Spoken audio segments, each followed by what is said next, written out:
Yo,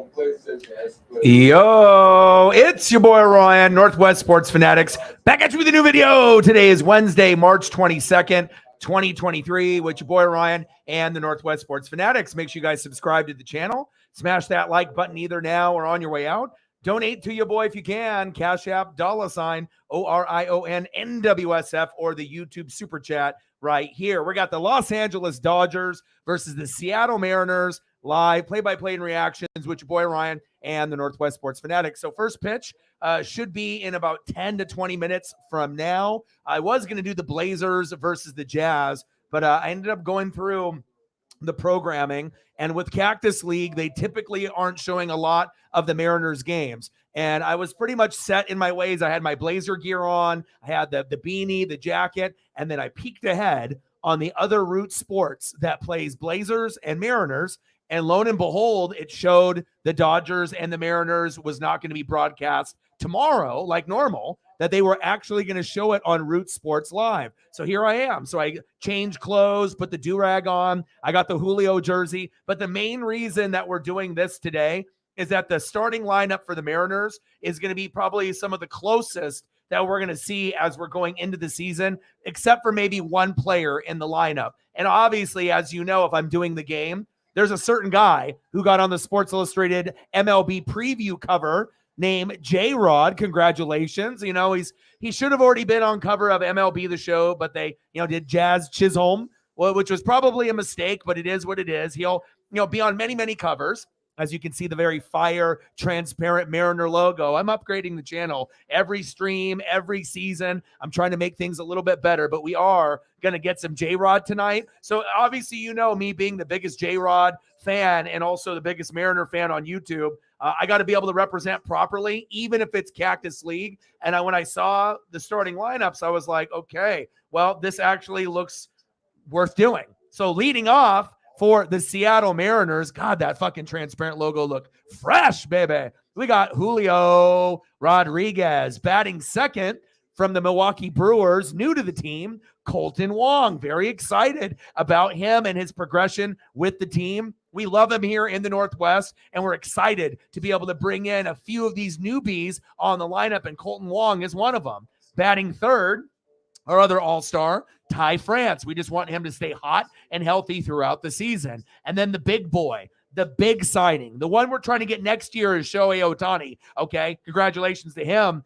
Beating out Mike Trout and Team USA 3-2. Japan with 3 titles now, USA with 1, and Dominican Republic with 1. But Teoscar Hernandez, he hurt us in the playoffs. And we said, you know what? You hurt us? Why not join us? And so I'm really excited to see what we're going to get out of him in the cleanup spot. Him and J-Rod work out together. They're very close. So it's very cool to be able to see the progression. Already the wheels are starting to turn for the Mariners, and we already know we're one of the top 4 teams. Us, Blue Jays, Yankees, Astros. But instead of maybe being the 3rd or 4th best team in the American League, guess what? We're going for number 1. We know the Astros and Yankees will probably be better, and we feel that we're better than the Blue Jays. So maybe we're sitting in the 3rd position, but we have a lot of goals, and we're hungry. We want to try to be number 1, but first you got to take off the Kings. You got to get rid of the Yankees and the Astros, and that's not easy. But with guys like Kolten Wong and Teoscar Hernandez, it makes us Mariner fans believe a little more. And then we got my guy,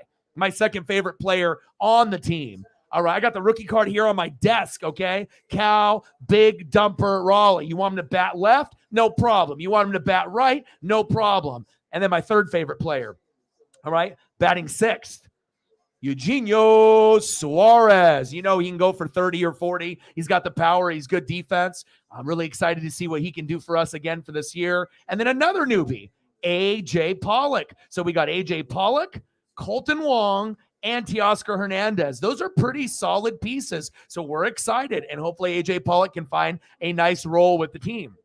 After him, we got Cooper Hummel, and batting 9th, J.P. Crawford. My boy, love him. And on the mound, one of the best new young faces on the scene, right, who was a rookie last year with J-Rod. Who is it? It's our boy, George Kirby. Our pitching staff is fantastic. So obviously, if you see this lineup, this is going to be more exciting for me because my dad's team is the Dodgers. That's who we're playing. My dad's been a fan since the 50s. I know he's watching at home. All right, we got a lineup that everyone in the lineup, except for maybe Cooper Hummel, is pretty accurate on where they might be sitting in a lineup on a normal day. And maybe they would even throw Cooper Hummel in the mix. So I feel overall like the batting order is good. The World Baseball Classic is over. I get Julio in there. But when I saw Wong, Hernandez, Pollock in there, I'm like, ooh, okay, this is a great opportunity for me to be able to do a game. And they haven't been televising a lot of these games. So yes, I know it's Cactus League,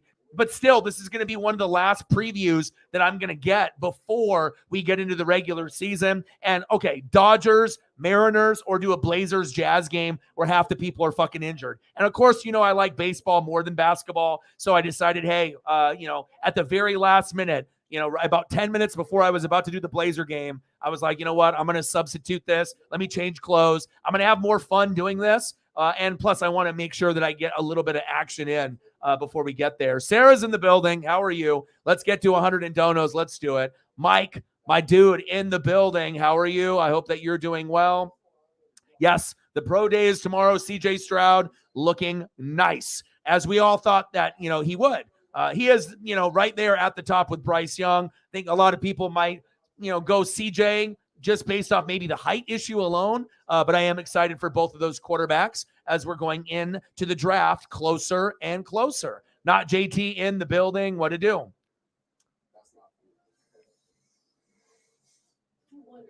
Oh, wow. Oh, wow. Prayers up for your friend.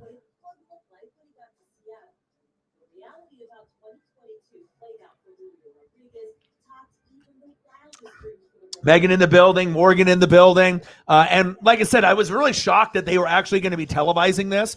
I'm in the Northwest, and they should know after, having a long time since Ichiro, rookie year, 2001, we've been garbage, right? So for Julio to come in and pretty much rescue the Pacific Northwest and give Mariner fans across the globe hope now that we can be not only a respectable team, but we're going to be a contender every year Julio can stay healthy. The pitching staff has gotten better. The hitters have gotten better. We've picked up guys like A.J. Pollock, Colton Wong, and Teoscar Hernandez. So that way we don't have one of those games like last year in the playoffs where we're going against the Astros and it goes to almost 15 to 20 innings and we can't buy a damn hit, even if our lives depended on it. So, pitching is good. We're improving, but it's exciting because, you always got teams like the Astros and Yankees. They're always going to be good. Blue Jays and Mariners are on the rise. That's exciting for both of our franchises. If you're a Blue Jay fan or a Mariner fan, it's exciting because you can see the talent level getting a little bit better and better. I feel the Mariners are a little bit leg up on the Blue Jays, but when you got guys like Vlad Jr. and Bo Bichette, hell, George Springer, you guys got some talent there too. And then on obviously the National League, Dodgers, Braves, Cardinals, Phillies, and a few others. So this is fun. It's fun. And obviously two good teams. And they're playing most of the starters here. So I was like, okay, let's fucking do this. And it's around the same time. I was planning on starting at 6, but definitely would rather do Mariners than Blazers. No disrespect. The Blazers are out of the playoff hunt. They got about 11 games left. We're not good enough. So, for me to transition into more baseball is kind of what I would prefer anyways. So, but I hope everyone is doing well.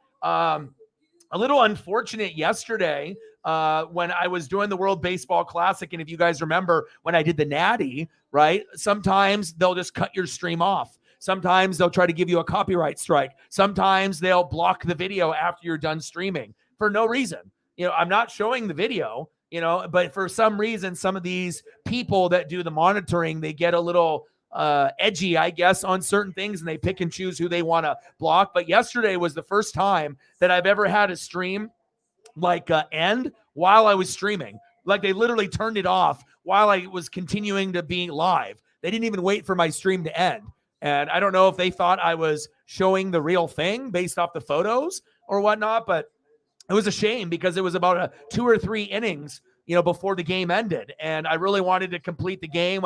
We had some pretty good views. And then I thought, okay, well, you're not only going to take it down while I'm live, so you forcing me to end the stream, but what about all the donos? Hopefully you're not going to, hopefully everything is going to be good there. And then I went through this morning and calculated, and everything is good. Thank God. Because it's not like I purposely tried to, get anything like that. But that's the first time that I've ended up having something where it ended and they tried to give me a copyright strike for like what? I didn't even do anything wrong. So, I'm not going to fight it, but it's just really, I don't know how to describe it. Not necessarily irritating, but it's just like, I'm just trying to do what I've been doing for 11 years, and it's just funny how sometimes on the event they pick and choose when they want to, either block you, strike you, or end the stream. I mean, it's a World Baseball Classic, the Natty, come on. If anything, we're adding awareness and trying to get people to watch this particular event, but I guess it is what it is. But at least everything was good on the Dono side, so I didn't have to worry about that. And here we are, Dodgers, Mariners in Peoria, Arizona. Let's go, baby. I'm excited. And this is something, too, that if I was rich, I would definitely fly down there and go watch this game. This is two of my favorite teams, my dad's team, my team. And even if it's spring training, it's an event. And you know why I know it's an event? Because I'm fucking streaming it right now. Because, I know Dodger fans are intrigued. Mariner fans are intrigued. We already know how good the Dodgers are, on a year-in, year-out basis. For us Mariner fans, though, this is new. This is going to be the second year, of a back-to-back where we feel very good about the team. And most Mariner fans, we're not going to be cocky. We're not going to talk shit. We just are happy to get out of that slump and that streak of not making the playoffs. And I think everyone knows, as long as you have Julio, it kind of feels like a Jordan or a Kobe, like a presence like that. If you got Julio, it's like Aaron Judge, you're going to have a shot no matter what. And especially with Julio, it's the next big thing. I feel he's the most marketable, likable, new Major League Baseball player on the planet. I mean, out of all the players that have come out, Shohei Ohtani is amazing. You know what I mean? But I feel like Julio, with his smile and his infectious energy and his great play on offense, hitting homers and hitting, obviously, for single, double, triples. He can do it all. And his defense, he's the closest thing to Ken Griffey Jr. that we've seen. And I feel that baseball, it's like going to be a new wave of fans that maybe weren't really into baseball, but they can connect with Julio. And I think he's really going to bring a lot more popularity to baseball based off his superstar status. And we are going to see it more and more. And I really do believe at one point, Julio will be the best player in Major League Baseball. I feel like you can kind of sense it. It's like certain athletes, Steph Curry, Giannis, sometimes it takes a little bit, but sometimes the writing is on the wall and you can just feel it. You know what I mean? Like if you're a team that doesn't have Julio, it's like, you would want him, you know what I mean? Based off what you've seen last year and obviously me, covering him. So I am going to be the Mariner YouTuber, and I'll do a lot of Dodgers, Braves, Cardinals, and a lot of your favorite teams. But, we got to get some proper representation for the Mariners. And I haven't really met too many Mariner fans or Blazer fans that I feel, that are stupid. I feel most are very smart. Very humble. We definitely are going to get passionate. We're going to love our teams, but, we understand that this is a long-term process. But if you just look at the talent, on the page, on the paper, we match up with anybody in Major League Baseball this upcoming year and moving forward. So it's just really exciting to see the progression. And we just got to keep hoping that Julio and the rest of the squad keeps getting better. Just like my boy, Big Dumper Cal Raleigh, got the rookie card right here in front of me, and it's autographed. Beautiful. Got that right after he ended up, getting us to the playoffs. I invested in that, a cool $75-$80, and it's mint. It's perfect. And then obviously Eugenio Suarez, we're going to see him do some big things as well. Let's go, baby. I'm ready. Let's get it.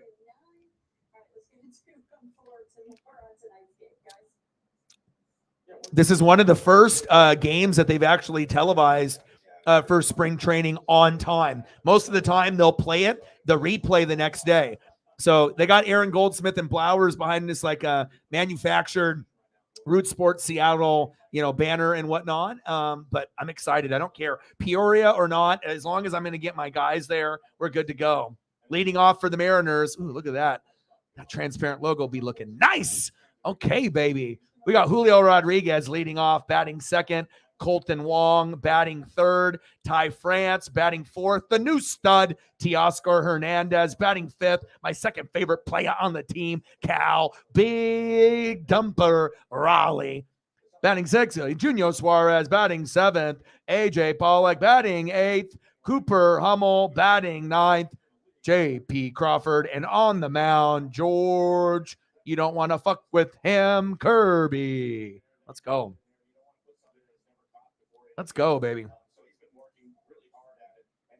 And then we'll have some March Madness, obviously, tomorrow and whatnot. But, yeah, when I saw that this was an opportunity, I'm like, yes, I'm definitely going to be doing this.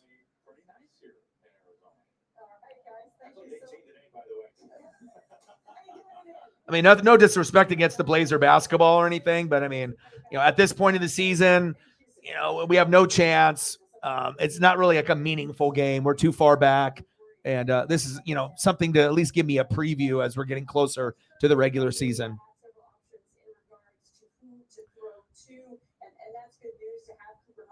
Yeah, Kirby was fantastic. Let's go, George. 8-5 record, 3.39 ERA. Oh, I'm excited.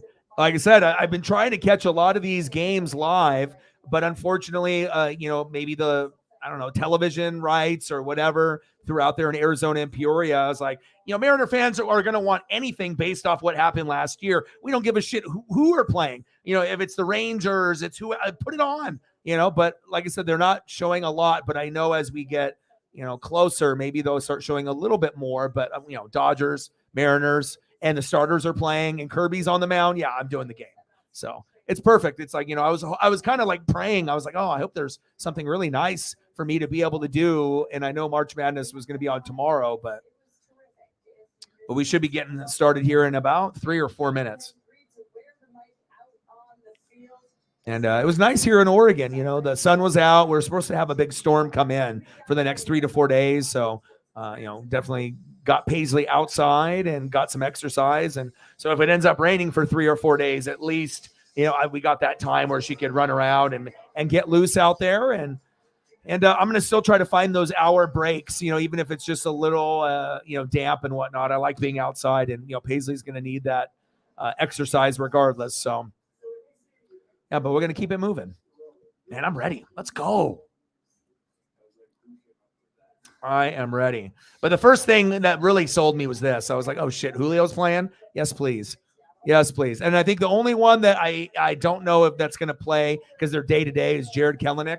And Kelenic kind of came up around the same time with Julio and, got, sent down, came up, got sent down, and then came up towards the end of the year. And then this year in spring training has been very hot. At one point, he was the number one player in spring training. So I don't know what we're going to get out of Jared Kelenic, but if he ends up playing well, that could be the difference between, competing with the Astros or getting second, in the division. Still making the playoffs, but if Kelenic excels this year, that could be the difference. That X factor, like that Jeremy Pena for us kind of X factor.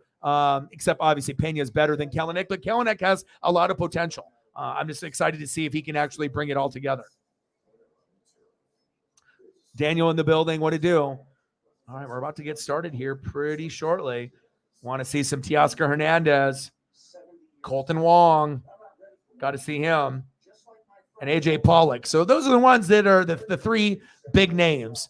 Those are the ones that, okay, we need to add hitting and some leadership. And like I said, we lack some of that, and it's just nice to look at the roster now. Julio, Wong, France, the other all-star from last year, Teoscar Hernandez, who's fantastic, who can hit 30 to 50 homers.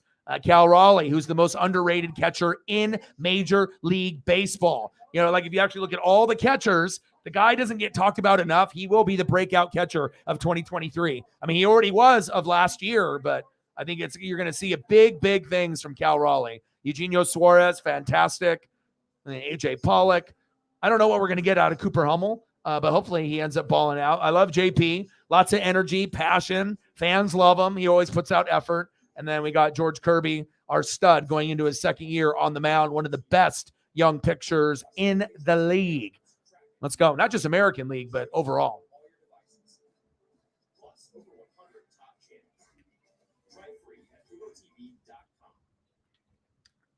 Yeah, and I also like the catcher position because I almost compare it to like offensive line, where a lot of these guys don't get a lot of love. And not only can Cal be great defensively at catcher, he can go yard. He can go for doubles. He can go for triples. And I don't think you really see a lot of catchers like that anymore. You know, every catcher is built a little different. It's not like Cal Raleigh is built like Mike Piazza or Buster Posey. He's a little bit in his own, but that's why I like him. That switch hitter, type of feel. He brings so much value. And like I said, I wouldn't buy a rookie card autograph of a guy that's not Julio on the team. I mean, I bought something for him over Suarez or anyone else because, I mean, he is my second favorite player on the team. I like guys that we draft, develop. And if we can have Julio and Cal for their whole careers, that's what I hope for, because those are my two guys. Of course, I love the pitching staff as well. But anytime we draft guys within, besides bringing guys over, I'm always going to love those guys more. No disrespect to Suarez, because I love that we brought him over and he's successful for us. But it's just a different feeling when you draft a guy or, he comes up through the ranks through your system. And I think Sarah and a lot of the people in the room would get that, And you got some guys coming up too in the Cardinal organization. So I was actually looking at Swaggy's cards. He sold a few cards on eBay, and was it Jordan Walker? He had a few Jordan Walkers that he sold, and a couple of them sold for like $30 to $80, but then he had one of them that was like 300 plus. So first pitch, right up the middle, one away. Let's go, baby. Colton Wong, good defense. Nice job, Colton. George Kirby on the mound, top of the first. 130 innings last year, only 22 walks, 133 Ks, 8-5 record, and a stud, and obviously even in playoffs, ice water in his veins. Austin Barnes up next. So we got Outman, Barnes, Muncy, Thompson, Rojas, Vargas, Dugar, Ward, and Zimmer. So obviously with the Dodger lineup, not as strong as the Mariner lineup, but we'll see how the pitching goes. No guarantees the Mariners win. Love me some George Kirby. Let's go, baby. Okay, Mike. Appreciate you, bro. I'll talk to you soon. Pitch fouled off. 1-2 count.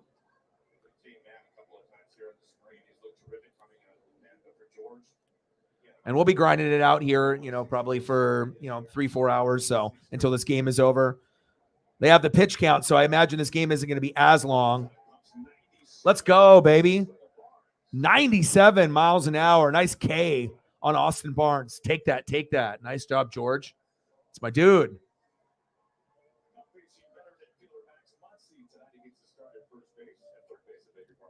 All right, Max Muncy's up next.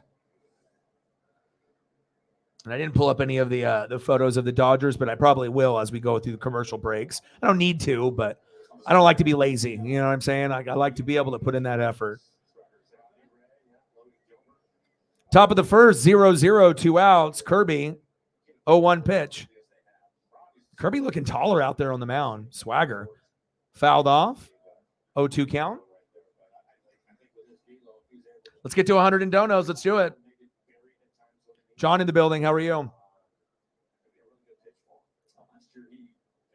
Yeah, so rare that they would televise this, but I mean, it is Mariners Dodgers, so thank God they did. Much better than me doing an NBA game. Kirby, pitch inside, 1-2 count. Muncy's like, that almost hit my face. Relax, Max.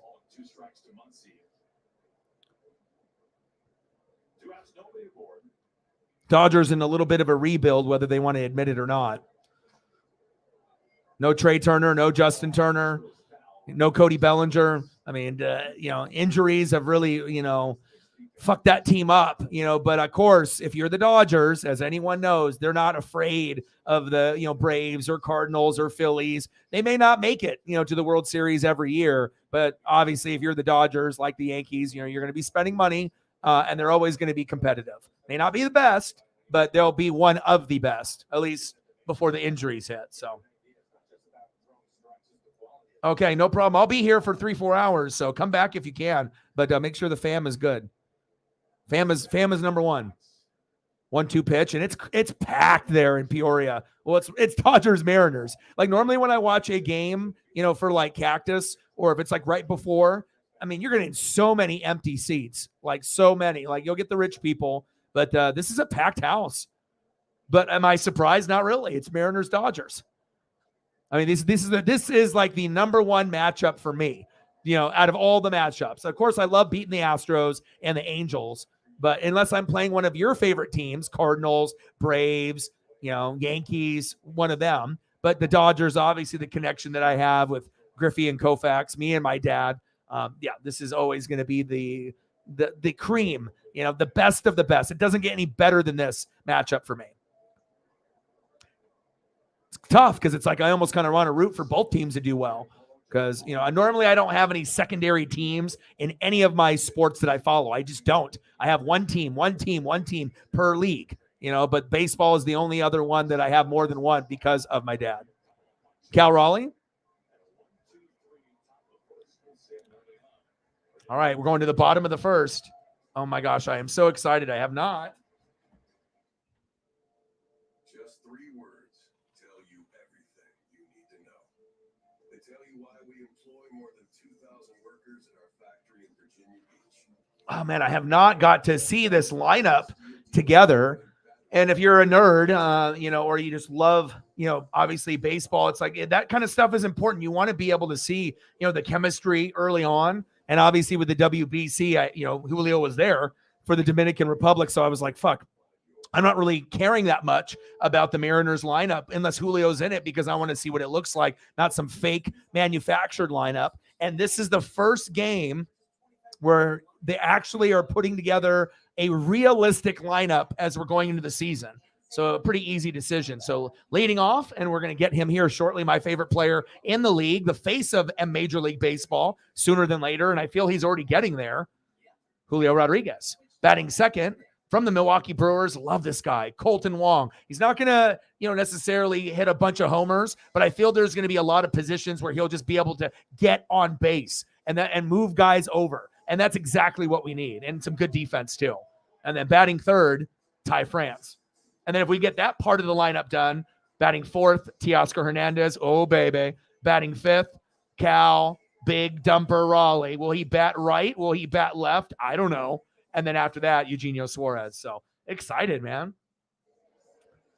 Let's go, baby.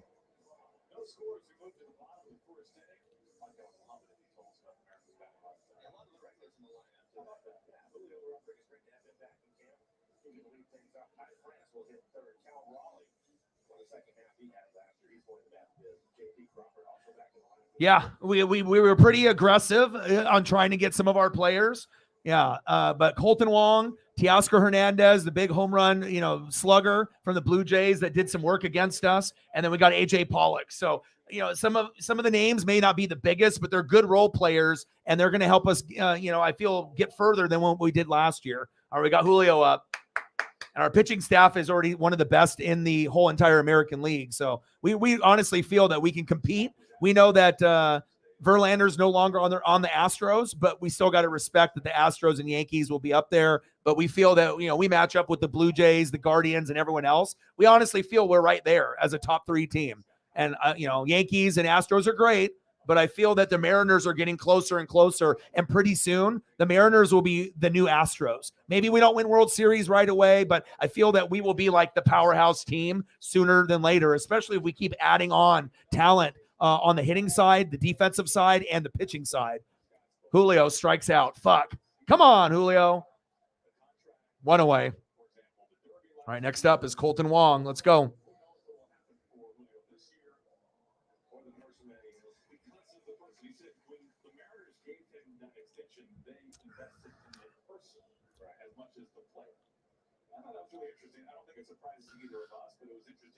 All right, this is the first time I'm really going to be soaking in all the Kolten Wong, all the AJ Pollock, and all the Teoscar Hernandez. I like to break down film, and I like to be able to, look at everything, batting stance, how aggressive they are on first pitch, and just what might be able to be for us this year with him here in Seattle. 134 games, 251 average, 15 home runs, 47 ribbies. I think he can be better. I think he can get closer to 270, maybe hit closer to 20 home runs and get closer to 60 ribbies with this team. So here we go. Hell yeah. Colton Wong with his first base hit for your boy. There we go. That's exactly what I wanted to see. Hell yeah. Nice job, Colton. He's going to be a fan favorite. I already know it. You know, he's going to be like a JP Crawford. We're going to love him. He's going to produce, and he's going to show effort. He's going to hit. He's going to defend. Nice job, Colton. Next up, Ty France.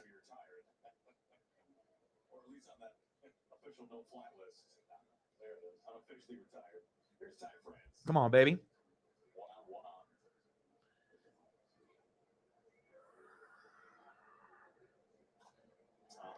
Ty, let's go.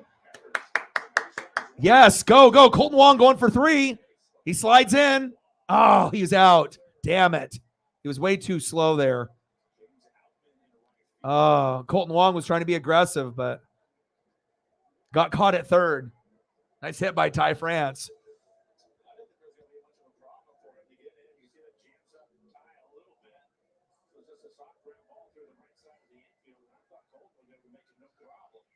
Next up, Teoscar Hernandez. Where has Wong played his best ball? Was it for the Cardinals or for the Brewers? And then obviously this is going to be the big 1-2 punch. You know, hopefully Julio and some of these guys early on get on base, and then Teoscar can help us just clean it all up. 267 average, 25 homers, 77 ribbies, and 131 games. And those are numbers that I think they can improve. I think Hernandez could get closer to 290, 300. I think he could have 30 to 40 bombs, and I think he can get that RBI up. I mean, with this roster, I think there's opportunities there, and we're going to have to lean on him in games. I hope that, I hope he puts up great effort like he did with the Blue Jays, popped up. End of the first inning, after the Teoscar Hernandez pop-up, we're still knotted up at 0 as we go to the top of the second. Inside Kraken Hockey. New episodes every week on Root Sports.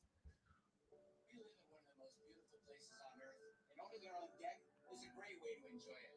But finding the right decking solution can be overwhelming. That's why all Thank you, Sarah. $5 holla, bang, bang, bang, boom, boom, boom. Bang, bang. Cactus Jack appreciates that. $5 holla, 95 to go. Appreciate you. Thank you so much. Sometimes someone's got to get the ball rolling. Hopefully we'll get some more people to come through. And I'm going to get some of the Dodger players on here. I don't want to, cut it short.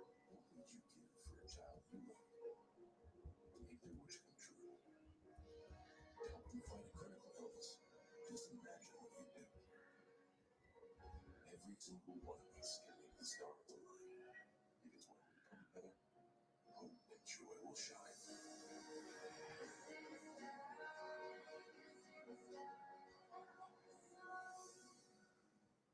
There's been some chatter about the new rules. As far as I can tell, not much has changed. You still gotta hit the ball, catch the ball, and you still gotta throw the ball. With the might of 1,000 raging cyclones.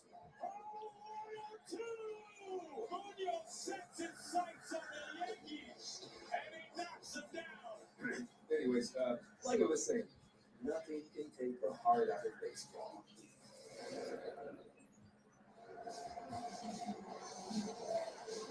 Mariners and the Dodgers scoreless as we march on to the top of the semifinal pleasant night in Peoria. Man, I'm excited for this. This is great. We got a microphone for a couple of innings in the field on the one and only JP Crawford. JP, Oh, JP.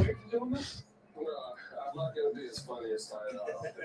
Yeah, I mean, tears watching that video. Ty's like easy cast funny, isn't he? Yeah, I didn't have to try. Kirby about to begin his second. All right, come on, Kirby. JP, I've always wanted to ask you some fashion here because you're a fashionable guy. I'm trying to get some of the Dodger photos up here as well. Let me know what you want to see for photos, Sarah. If you got some Cardinals players, you want Jordan Walker, you want something like that, I can always throw that up, educate some people, get some fire photos up. One away. I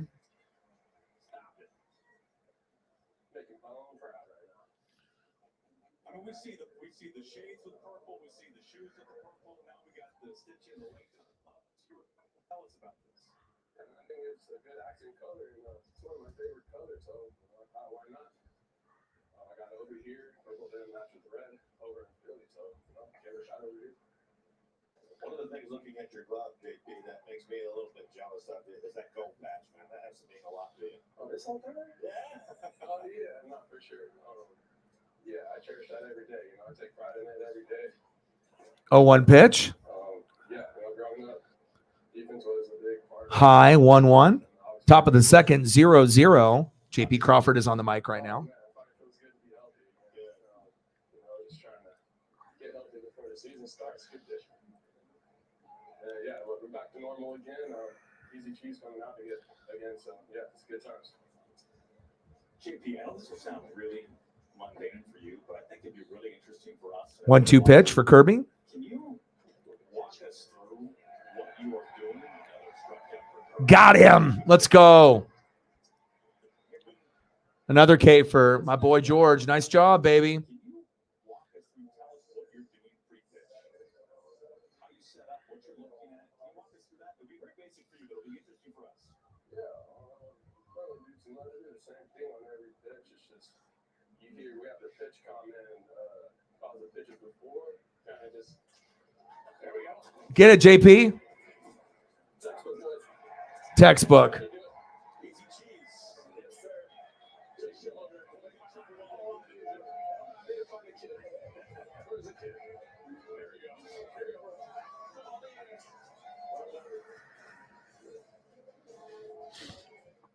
we go. I've seen a lot of fences in my time. Offenses.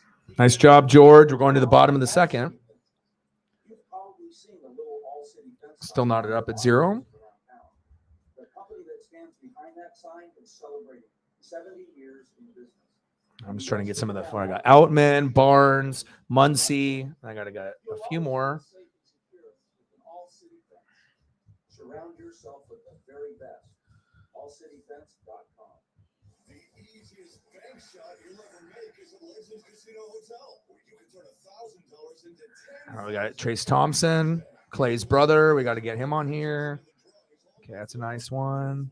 3 chances to multiply $1,000 by 2, 3, 4, even 10 times. Play bank shot in March, and you could be marching all the way to the Rojas. basket full of cash. Only Legends Casino Hotel, within 3-point winning distance. Liberty Mutual customizes your car insurance so you only pay for what you need. With Money and Save, we tried electric unicycles. I think I got it. Okay. Now you paddle, only pay for what you need. We are the workers who keep this city running, day by day, start to finish. We are Liuna, and to those who dare to build the future, we invite you to join. Okay, I got Miguel Rojas. Okay, got him. We build lifelong careers. All right, where are you, Miguel? There you are. Okay, and then who's after Miguel? And then we got Vargas.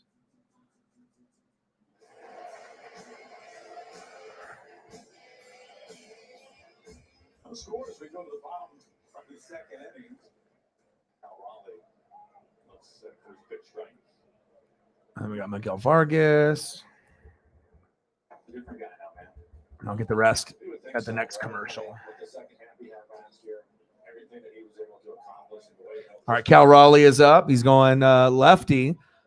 211 average, 27 dingers, 63 ribbies. That'll be much improved. Best believe that.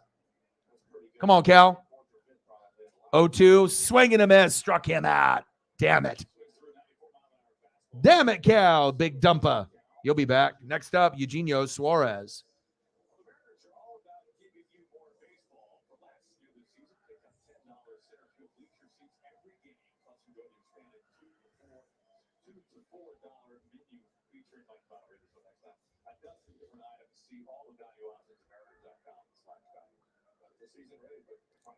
Come on, Eugenio. Let's go, baby. Enjoyed watching you in the WBC. And he's our third best player. You know, I mean, there's other guys now with Teoscar Hernandez. We'll see where he fits in, you know, obviously for his talent level. But, you know, for us Mariner fans, it's always been J-Rod, Cal Big, you know, Dumper Raleigh, and Eugenio Suarez. And now we just have to see how the rest of the guys fit in. You know, JP, Colton Wong, and then Teoscar Hernandez. So we're getting better. It's exciting. We'll be able to, you know, not put up a lot of games, hopefully, where we lose 1-0. I was kind of bouncing back and forth with the Mariners and the minor leagues and going through all that process, and then a couple of injuries. I had a real opportunity to play. You know, goes around. Big swing and a miss. Struck him out. Things took off for me, and All right, AJ, you're up next. I really believe that I was a big league player. You know, you always think that you are. You want to have confidence in it. Come on, AJ. Do something at this level, you have to, you know, it's a difficult thing. And I think that happened for Cal, especially in the second half last year. He was terrific. Bottom of the second, 0-0, 2 outs. Pepiot on the mound, 19 pitches in. AJ Pollock with the White Sox, 138 games, 245 average, 14 homers, 56 ribbies. So definitely easy to improve those numbers. You know, you're trying to go from 245 to probably 270. That's the goal, you know, 280. And then go from 14 homers to 20 homers or more. And just trying to get that RBI number from the 40s to the 60s. So just slight improvements. But it all depends on his health. He is kind of an OG. I don't expect a lot from AJ Pollock, honestly. I don't really expect anything. I expect more from Teoscar Hernandez and Colton Wong than I do with Pollock. But I do know if Pollock can get us 20 homers, that could be huge for us, you know, this particular season. Big swing and a miss, 2-2 count. All right, I'll get you some Nolan once we get to the commercial break here.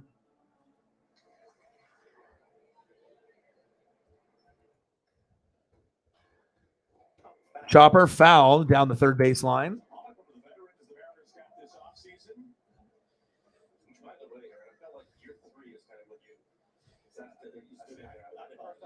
Shaky, but I thought year 3. I thought it was our first spring telecast this year. They really popped. We started to click. 2-2 pitch. I think we got something. Ooh, connected but popped up. Lazy fly ball to right field. And the catch made it for number 3. End of the second inning. We're still knotted up at 2. Now we're going to the top of the third. Let's get some Nolan photos here for Sarah. I think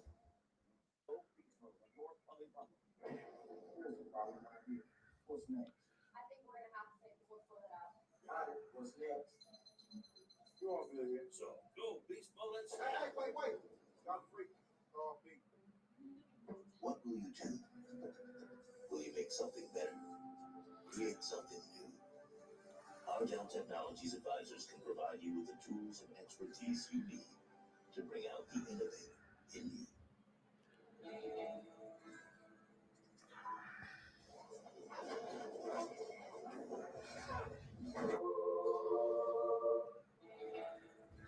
Appreciate the $5 dono. 95 to go.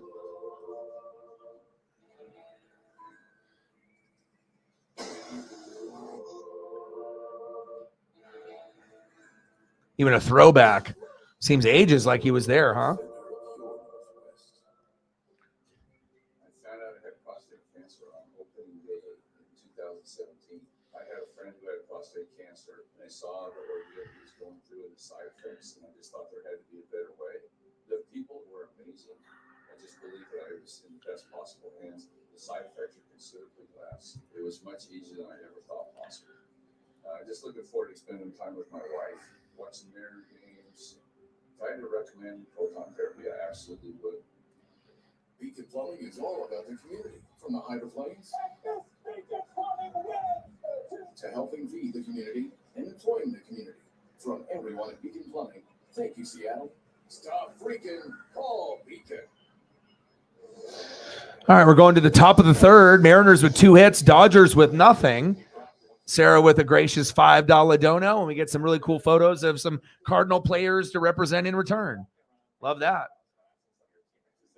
And I'm hoping that we can, build the baseball. It seems like, the NASCAR, we got better numbers last year, so maybe it'll be baseball. Maybe it'll be, you never know what you might click, and I am going to be doing a lot of effort and a lot of work. So, if we start to get some better numbers with the baseball side, I hope so. You just got to keep grinding it out and find your niche, whatever that may be. I mean, because I'm going to be doing pretty much everything. Come on, George. We got all night. Yeah. So give us, what are your thoughts? You're a believer. Okay, you guys really want to get into that?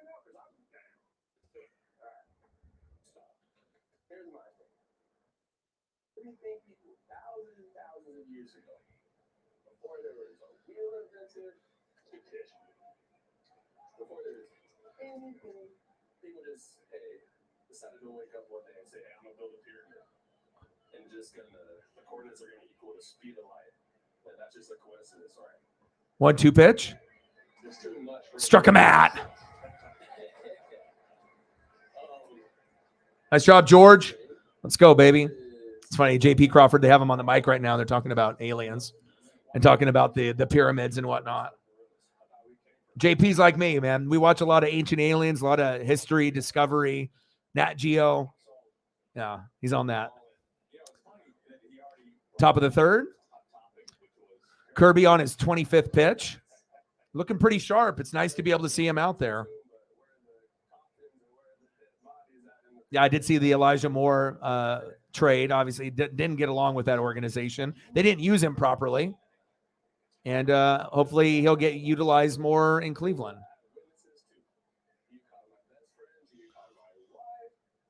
Top of the third. 1-1 pitch by Kirby. Big swing and a miss.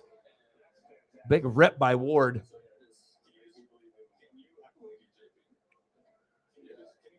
Come on, George. 1-2 pitch.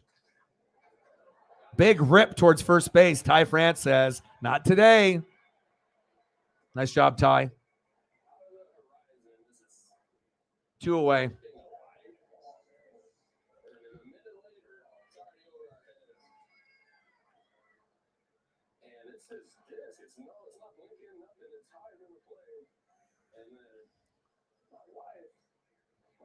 Next up, James Outman.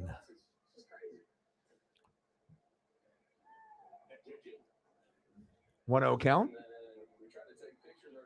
I'm going to go grab my Snapple out of the freezer.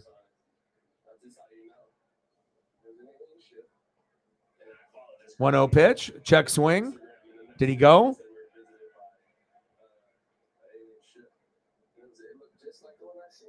No, 1-1 count. Oh, JP.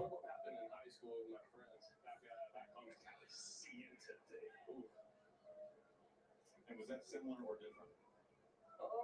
Say it was a little different. This one had more like pink and yellow lights. This was before the drone era, so it was moving all sorts of ways. 2-1 pitch. Crushed foul. You know, going up, down, sideways, and just disappeared. Me and my friends were like, dude, we just seen UFO. That's what really got me into it. Do you feel, JP, like there are any other believers on the team? Well, we got a lot, to be honest. We got a lot of believers. We got a lot of conspiracists. We got a lot of everything on this team. We have good. 2-2 pitch A lot. to Zimmer. Like if you were to start a podcast about this, JP, Oh, I'm in. No, I'm in. like who in this clubhouse would be your co-host? Ooh, I think one guy, and Marco, me and Hannah, we would have our talks all the time. We still do. Top of the third. 0-0 2-2 pitch for Kirby. Swing and a miss. Sit down. There we go.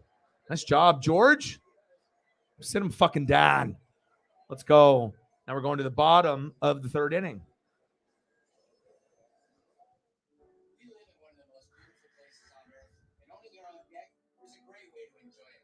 But finding the right decking solution can be overwhelming. That's why all 9 of our Puget Sound locations offer decking. George always being electric, baby. Let's go. I don't know how long he'll pitch, but I'm really happy that he's pitching today. Questions about building, maintaining, and repairing your deck? Contact me personally. Mike Dunn. Due up for the Mariners. Cooper Hummel. JP Crawford. And my boy, Julio Rodriguez. Let's go, baby.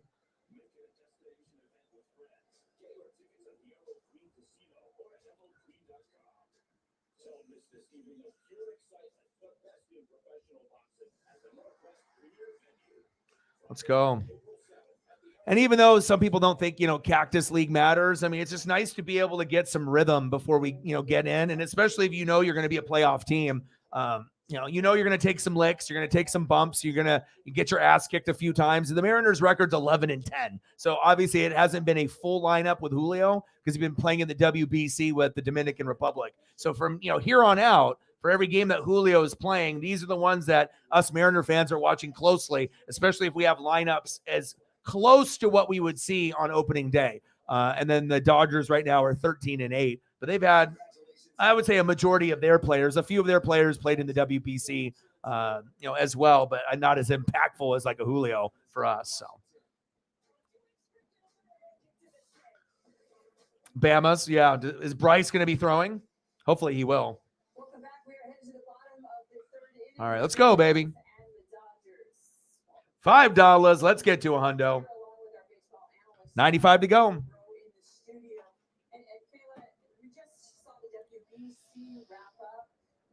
Oh, wow. I said they made Cooper Hummel. Let's go. What did you think of the WBC? I think it's exactly what baseball needed. Popped up. For the world to experience what we get to all the time at the Fall Classic, and that big momentum, big energy. The World Baseball Championship brought that. Had the big moments, the Trey Turner home runs, Julio's diving catch in the gap was just phenomenal. And then that big showdown between Trout and Shohei Ohtani at the end was electric. I mean, the 100-mile-an-hour fastball, 2-2 count. slider to finish him off. It felt big time. Yeah, it kind of turned into a meme a little bit because everybody wants to know, like, what if you had the best player on Team USA and the best player on Team Japan, and they were on the same team? Of course, they played with each other on the Angels. And 3-2 count. and not been able to figure it out with those two on the team. But I think, to your point, Kayla, it is really good for Americans as well to see how the game of baseball is played around the world. because- Big swing and a miss. Struck him out. Damn it. Oh, it's really cool. Come on, baby. Feelings that you get, Japan is Come on, Cooper. mechanically so sound. You can learn a lot from them. Next up, I believe, will be J.P. Crawford. Let's go, JP. Very likable. We love him here in Seattle. Mike is back, my boy. And then you see also their culture when they come back to Major League Baseball, and you get a glimpse as to maybe why they play the game. First pitch. and why they do. Some people might think it's disrespectful. High and away. Really the Ball way one. they phrase within the game. All right. Come on, JP. Crawford no longer with the mic on, guys, and I think that's not a horrible idea when you're trying to go back. Pitches outside. 2-0 count. Pipio, 32 pitches in. 145 games last season. 243 average. 6 dingers. 42 ribbies. You definitely can improve off that number. Come on, JP. It's like when we had D. Gordon. When you see guys like D. Gordon, you get those guys that sometimes you feel would be a leadoff hitter, but you just want JP's stats to be elevated. Not a bad player, but definitely there's some stats that could improve. Very likable. We love him. Just hopefully that he can, get that batting average up a little bit, get the home run number up, at least double-digit homers. If you're not going to be a home run guy, that's fine, but it would be really cool to get at least 10. I don't think that's asking too much, especially if you're playing like 135, 45. I mean, there's going to be some times where they're going to pitch it right to you, and it's going to go yard. But he gets to go to first off the walk, and I'll take that. Let's go, baby. All right, JP. Next up, the truth. You already know who it is. The face of baseball, my favorite, Julio Rodriguez. Let's go, baby. Ball in. I got the jersey on for you, baby. Let's go. Pitch low and outside. 1-0 count.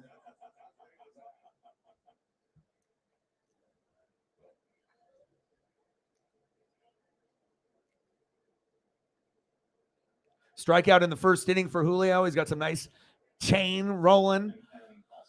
Just a very confident player that puts a lot of pride for us here in the Pacific Northwest.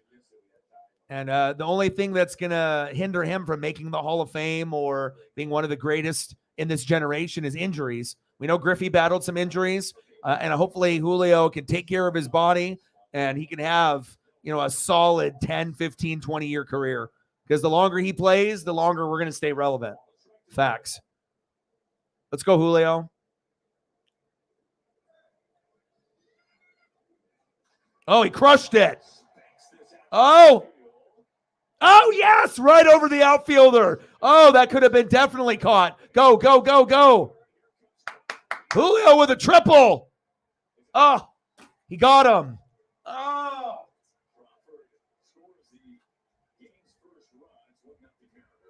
Oh, got him at the triple. But we scored, though. Oh, Julio. RBI, but he got caught at third. Colton Wong got caught at third as well. Somebody didn't eat their Wheaties this morning. They need to be able to step up here.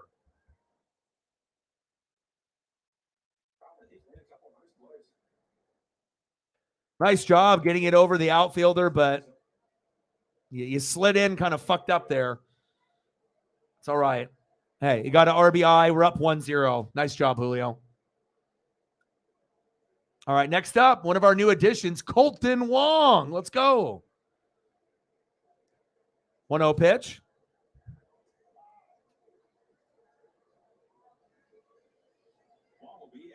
No, nothing in there, but hopefully we'll be able to get a little dono train going at some point tonight. Bottom of the third, 1-0 Mariners off of RBI. Triple attempt from Julio, but got called out at third. At least we're being aggressive. You know, Colton Wong got caught at third as well, so. 1,102 career MLB games for Colton Wong, a .732 OPS. And I think every team that Colton Wong has been on, I think the fans have liked him. I don't think there's been a place where he's gone where he's been, like, hated. 932 career major league hits for Colton Wong. Career high 15 home runs last season. Let's get him up to 20. Big swing and a miss. Struck him out. Damn it, Colton.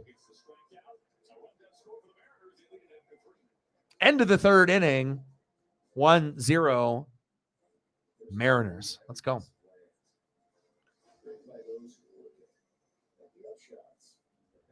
Now we're going to the top of the fourth. At least we took the lead. Love that. Nice job, Julio. Aggressive base running, but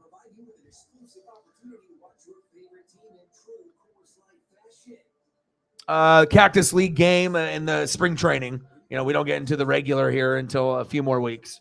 But you know, it was either doing the Blazer game against the Jazz, which wasn't really anything special. And then normally these Cactus League games don't even get televised for Mariners until the next day. But for whatever reason, they thought Dodgers-Mariners was good enough for tonight. So that's why I switched at the last second. And, you know, something a little bit funner for me to evaluate and do since the Blazers are out of the playoff contention. And at least with the Mariners, you know, we are going to be a World Series team. I feel we're going to be a contender. So pretty exciting.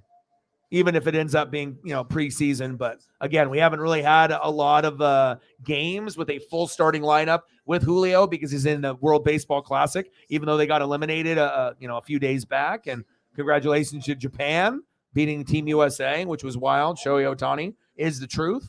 And we'll see what happens here. I'll see how much longer George is going for. But so far, so good for my boy George Kirby. Choosing to wait for the next green light by slowing down and stopping on yellow. Because when you're the biggest and the fastest, you've got to be the safest too. Oh, damn, that kiwi strawberry is good out of the freezer. God damn. It should be illegal. All right, we got 3 hits to the Dodgers, 0 in the top of the fourth. Let's go, baby. Let's keep rolling.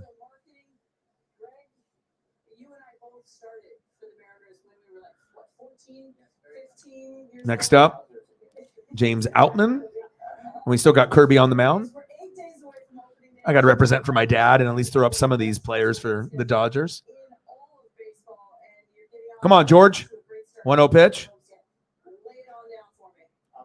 Just outside, 2-0 count. Kirby on the mound. James Outman in the box.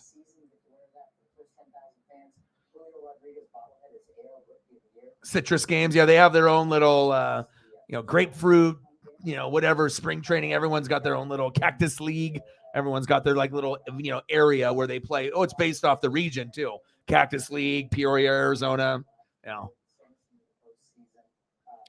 My buddy Jake used to go to some of the games before he moved from Phoenix to Dallas. 2-0 count. Kirby still pitching strong. We're up 1-0, top of the fourth. 36 pitches in for George. Fouled off. James is still fighting. I mean, like I said, if Julio wasn't playing and, we didn't have George pitching, then, who knows what. I still probably would have done this, but, I was like, well, this is intriguing. Haven't been able to see a full roster really game yet, and I want to take advantage. 2-2 count to Outman.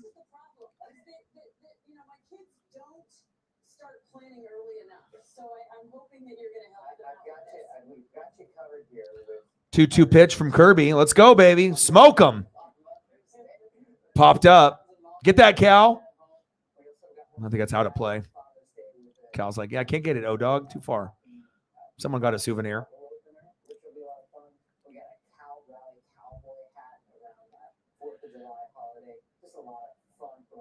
Yeah, once they do the Cal Raleigh bobblehead, yeah, I definitely got to pick that up.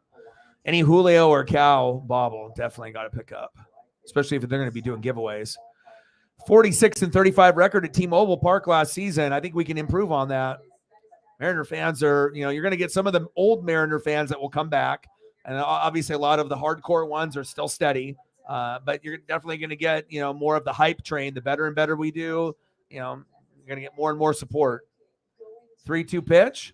Top of the fourth, Mariners up 1-0. Kirby on the mound. Outman in the box. Popped up. Get that, Cal.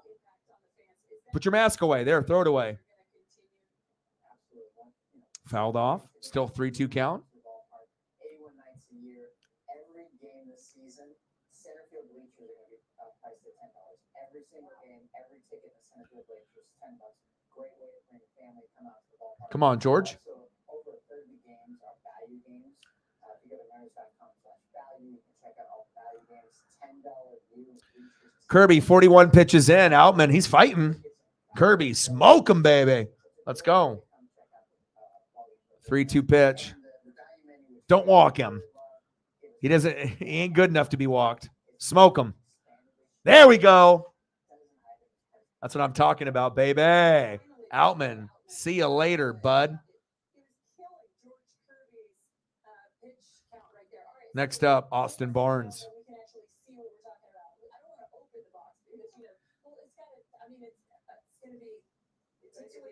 Oh.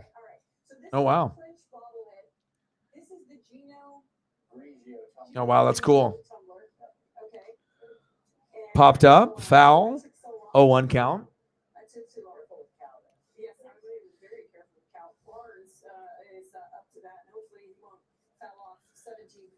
Come on, George. 0-1 pitch. Nice pitch right down the middle. 0-2 count. Smoke this guy. Let's go. Sorry, Barnes. Not today. 0-2 pitch. Fouled off. 0-2 count. Come on, baby.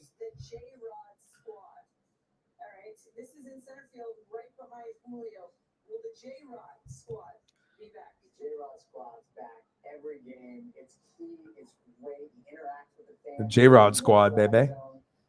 0-2 count. Big swing and a miss. Another punch out for George Kirby. Sit down, Austin Barnes. Let's go. It's exciting to have a new, it's really cool to be able to have this and the popularity that it's going to bring for us in the Pacific Northwest and Julio himself and Mariners. But I think that this is just as exciting because when you can have a phenom, a young pitcher, not just guys that you brought over in free agency that'll be here for a couple of years, but a guy that we're trying to groom ourselves. That's what's exciting for me. And that's what I like seeing, like the Cal Raleighs, the George Kirbys, the Julios. That's a little bit more excitement than guys that we just bring over. We're excited about those guys too, but always the homegrown guys, it means a little more. Facts. All right, Muncie's up. Mad Max, 1-1 count. Pitches low, 2-1 count, 1-0. Mariners, top of the fourth, 2 away. Strikeout in the first inning, 0 for 1 for Max Muncy.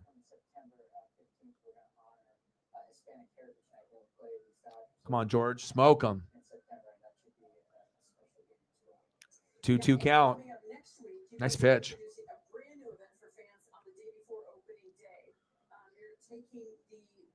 Game is going by pretty quick. We're only an hour and 5 minutes in, and we're almost halfway through the game. So obviously with this new clock, a lot of games are probably going to be 2 hours, 20 minutes instead of 2 hours and 30 to 3 hours and 30 minutes. It's going to definitely cut down, but I don't want the quality of the game to change.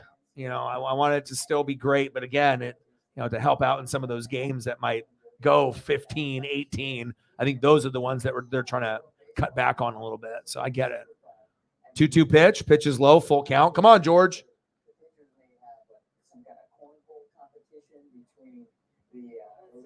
So it's going to be a really fun atmosphere. The guys are getting ready for the start of the season. We do it with a little bit of fun.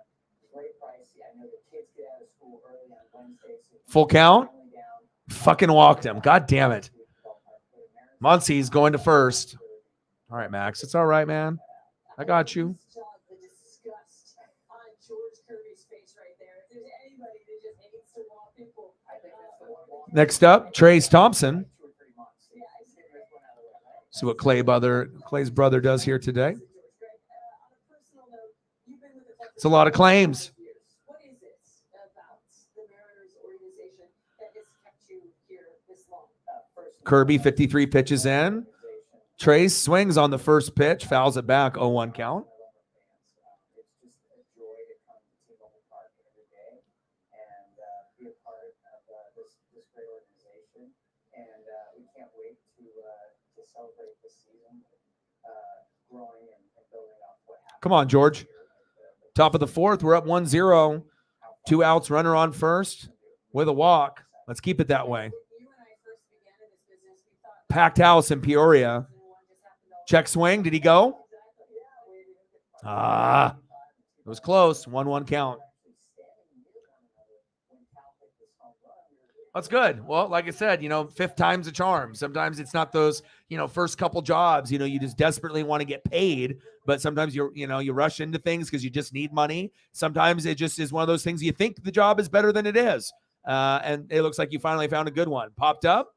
There we go. Going to the bottom of the fourth. I'm happy that you found your niche because some of those other ones, I know you were hoping that they were going to be the right spot, but just wasn't the right fit.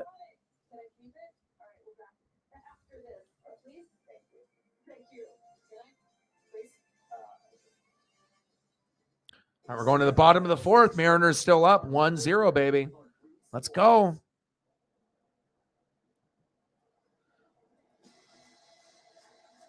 Well, it's good. Like I said, especially if you already know, at some point you might get sick. At some point you might have a foot issue or a back issue. And, obviously trying to be at work more than not being at work, at least to gain some time in the building. And then if something does come up, they're not going to be so hesitant to let you go, or they'll actually understand and, let you have some PTO and, you can build that relationship and everything will go well. So that's good. I'm happy.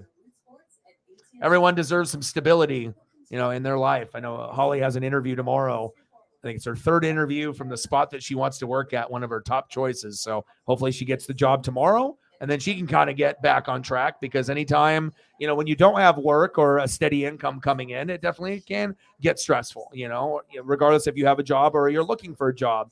Sometimes it's just not a right fit or you're looking. So, I'm just hoping that everyone can kind of get back to their normal situation, and we'll get, more people on a regular basis and we'll have some fun.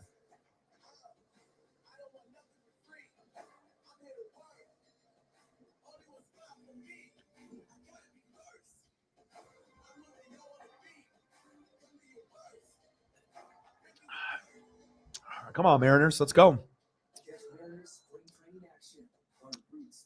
Due up next for the Mariners, Ty France, 1 for 1. Teoscar Hernandez, 0 for 1. And my second favorite player on the team, my boy, Cal Big Dumper Raleigh. All right, come on, Ty.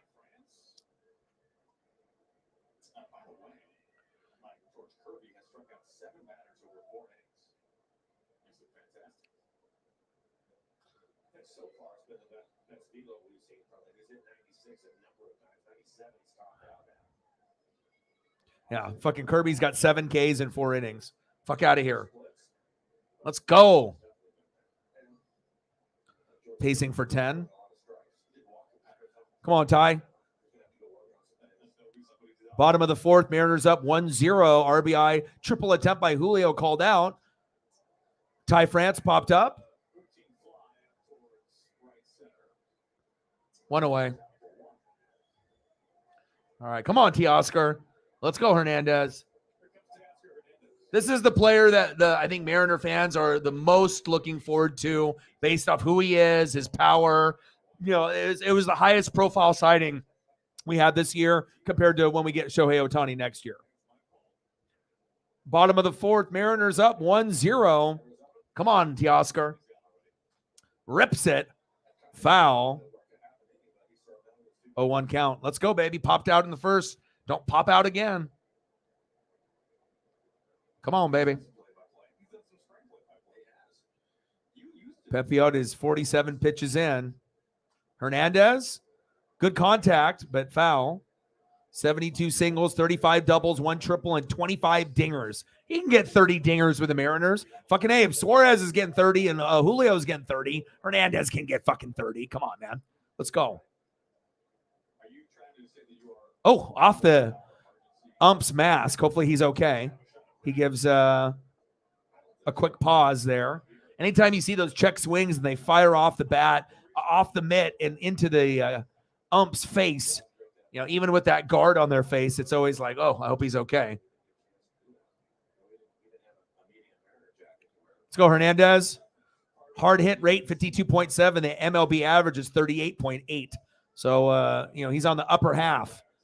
The barrel rate, 15%. MLB average is 7.9. So when he can hit with the contact, I mean, he can hit for power. And he is one of the better contact power hitters in Major League Baseball. But can he do it for the Mariners as he gets struck out looking? Oh, brutal. Teoscar, we need a refund. Give us our money back. Come on, bud. Just kidding. We love you. All right, big dumper. Let's see if he bats right-handed or left-handed here. I assume he'll bat left. Yep. Come on, Cal. 0-1 count. Takes a strike looking. Strikeout in the second inning.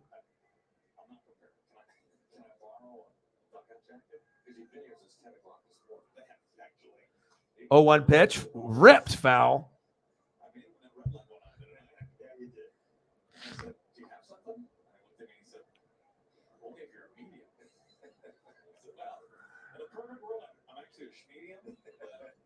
$30 singles, 20 doubles, 1 triple, and 27 dingas for Cal Raleigh. Come on, Cal. Let's go, baby. 0-2 pitch. Dribbler down third. Run. Retired to side. End of the 4th inning. Mariners 1, Dodgers 0. Now we're going to the top of the 5th.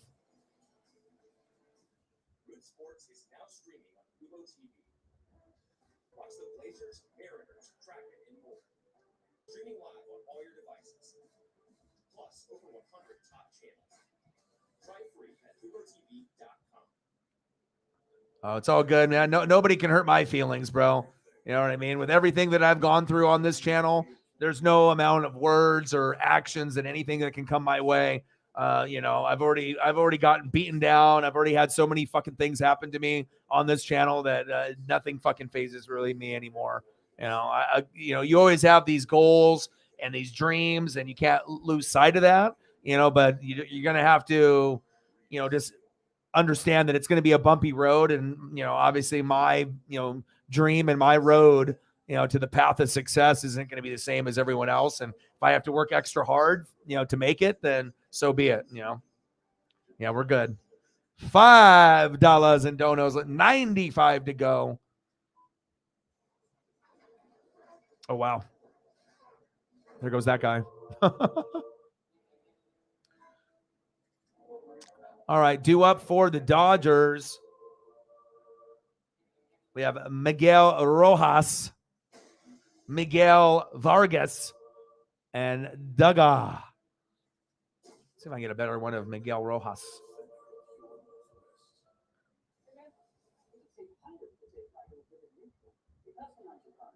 Only pay for what you need.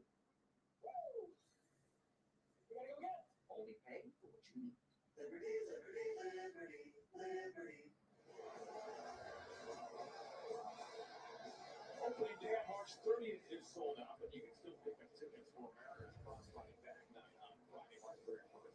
Available to the first 10,000 fans. This exclusive giveaway is the perfect accessory for any occasion. Your tickets at Mariners.com. Kirby has changed a bunch of 7 Ks for Kirby. Let's go, baby. Kirby 7 strikeouts. Let's make it 8. Over 4 innings. And you think in a spring training game, I could say Come on, baby. he's throwing a no-hitter. No worries, man. No worries. Some days we'll have some bigger days. Other days it'll be a little lighter, and just keep grinding, and then we'll see what other people hopefully show up, and we'll be able to get to a good number. No worries. Top of the 5th. 2-1 pitch on Miguel Rojas.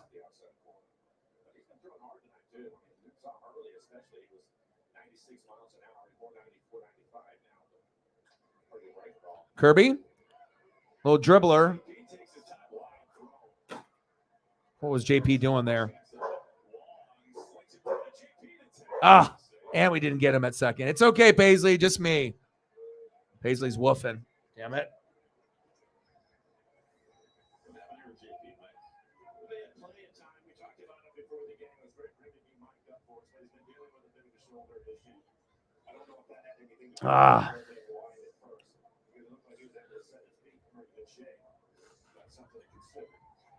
As an infielder, especially at the left side like that, is there anything to having too much time to throw? Like, is that a thing? Not for somebody like JP. Okay. Maybe for a younger player, yeah, that might be a problem. But All right. Oh, top of the 5th, 1-0 Mariners. Runner at second, Vargas in the box.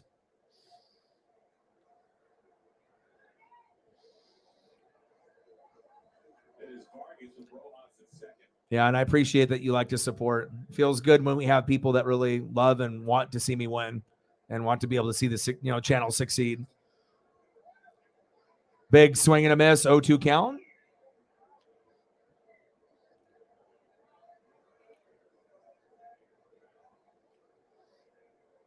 O2 pitch to Miguel Vargas.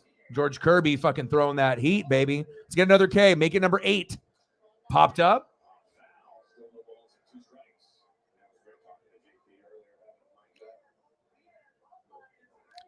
He said, cold beer, cold beer, cold beer. Oh, they're trying to get all the beer sales. Top of the 5th, Mariners 1, Dodgers 0. Even if it's a, spring training Cactus League game, hey, it's bragging rights over my dad if we can get this win. Kirby. 8 strikeouts for Kirby. Yeah, baby, let's go. That's exactly what you want to see out of your superstars. Having days like 8, 9, 10 Ks. Some people this shit say, it don't matter. It does. Because you want to make sure that these guys get off to a good start in their first 2 or 3 starts. It's a lot better to start off 3-0 than 1-2. Believe that. Let's go, George. Let's get number 9, baby. 8 Ks in and 5 innings. This stuff is nasty, baby. Yeah, it's good that they found that, obviously, for his professional career. He just wanted to be able to make sure he could stay healthy and alive. Sometimes, things slip through the cracks or they start to develop. And, maybe that should have been something that was diagnosed earlier, but at least they caught it. And they're going to take the proper precautions for him not to play and to get better. And sometimes that might lead to him never playing again. I don't know. Hi, Paisley. Paisley is in here. Licky. It's me, Daddy. Kirby. Yes, and we got him at second. Let's go. 2 gone. Good defense there. Nice job. George making the play to JP. The runner had way too big of a lead. He just turned around, didn't even have a chance to slide. Nice job. Good defense. Kirby, fucking a wizard. Top of the 5th, 2 outs, 1-0 lead for the Mariners. Kirby, 67 pitches in, 1-2 count, trying to get K number 9. Let's go. Oh, right into the catcher's mitt. And it's done. Nice. Nice job, Cal. All right, we're going to the bottom of the 5th. Great luck right there for that to bloop right into his mitt. Nice. 1-0 Mariners as we go to the top, the bottom of the 5th.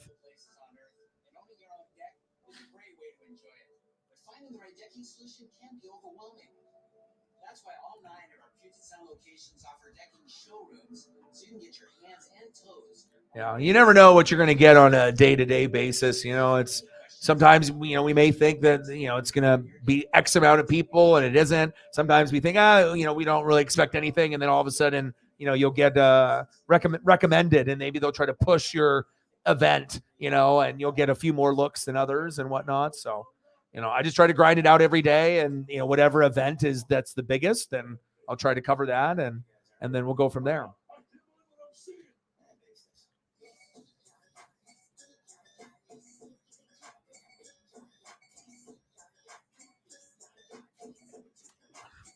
But a nice pitching performance from George Kirby, and the Mariners are up 1-0. Love it.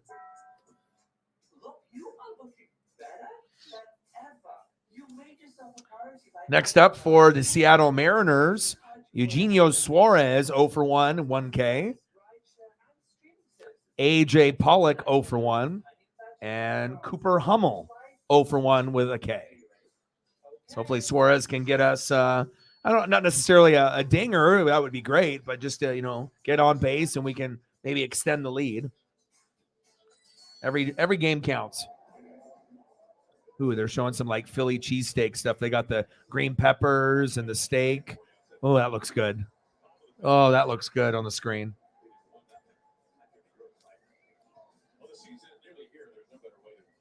$23 flex memberships.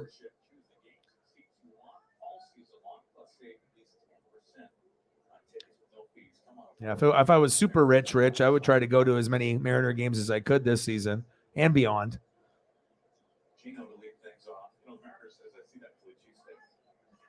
2-0 count. Come on, Suarez. Yeah, Mariners going to Philly will be awesome. 2-0 count. Oh, Suarez crushed it. Back.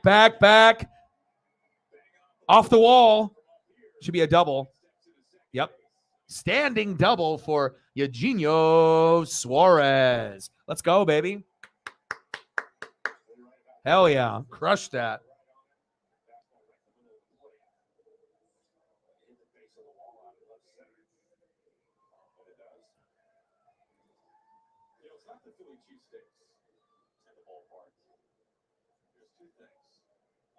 Yeah, we'll always be here for you too, you know, whenever needed.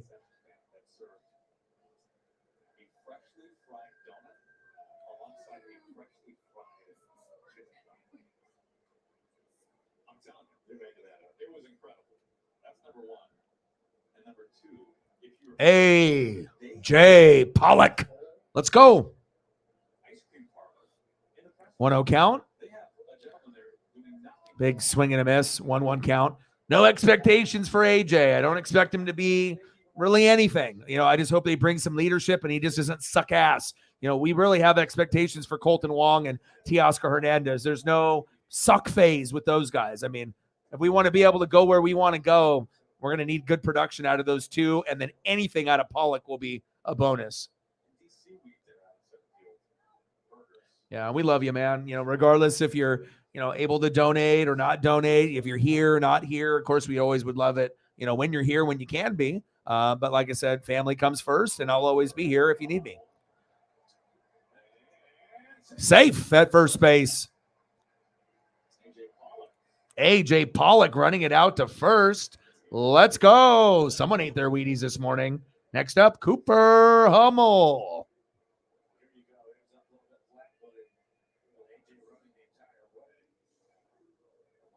Muncy.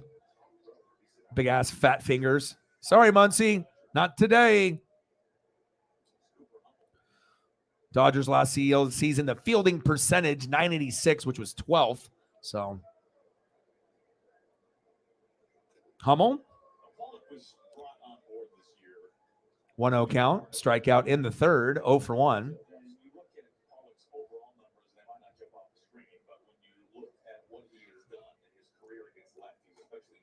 1-0 pitch.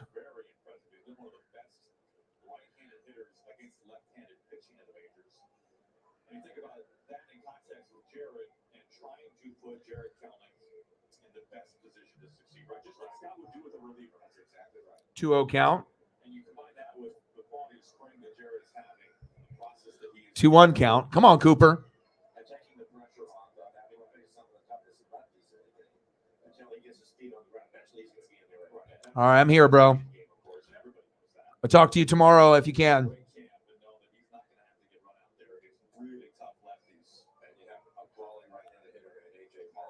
3-1 count.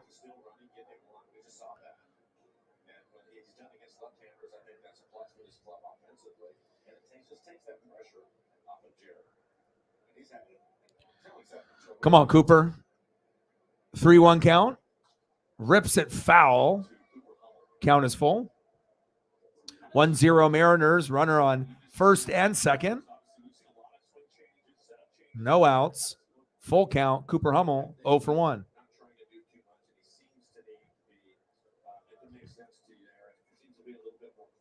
Come on, Hummel. Pitch is low. We walked him. Yes. Next up, J.P. Crawford with the bases loaded. No outs. Let's go.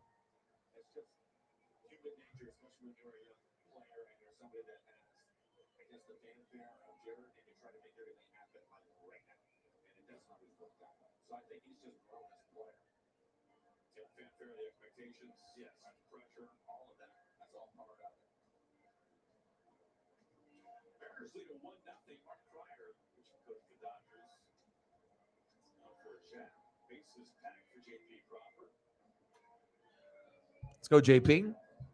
Didn't get a chance to watch AEW yet, but definitely looking forward to that Kenny Omega match. I'll be watching that later tonight. All right, J.P. Crawford, 0 for 0, 1 run and a base on ball. He's got bases loaded with no outs. Let's go, J.P. You can do it, bro. And J.P. is the guy that typically after the innings end, he gets the baseball from the players, and he's usually the one that will throw it up into the crowd, right there off first base. So there's going to be plenty of opportunities for me to be able to get one of those, that are thrown into the crowd from JP, but definitely going to be looking for a foul ball first. JP crushes it foul towards first base. 0-2 count. Last plate appearance was a walk for JP. 93 singles, 24 doubles, 3 triples, and 6 dingers for JP Crawford. Yeah, I don't know. I'm not too sure. I never know what to think nowadays, honestly. 0-2 count, 1-2 count. Pitch was outside.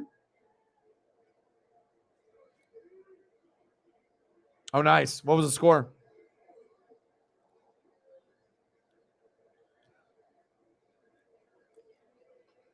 Bottom of the 5th, 1-0 Mariners, bases loaded to Crawford. That was almost a strike. It probably should have been 2-2 count. Cooper Hummel got on. Now it's J.P. Crawford's turn. Let's go.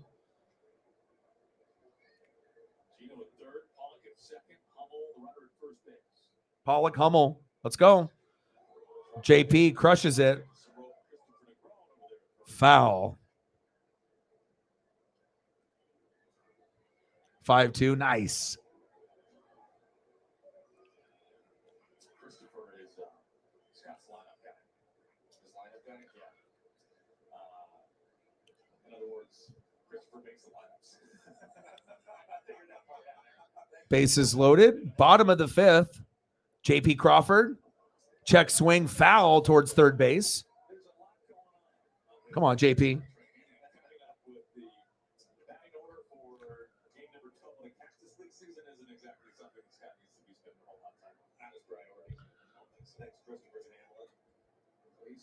Christopher, the former Rainiers manager for a year.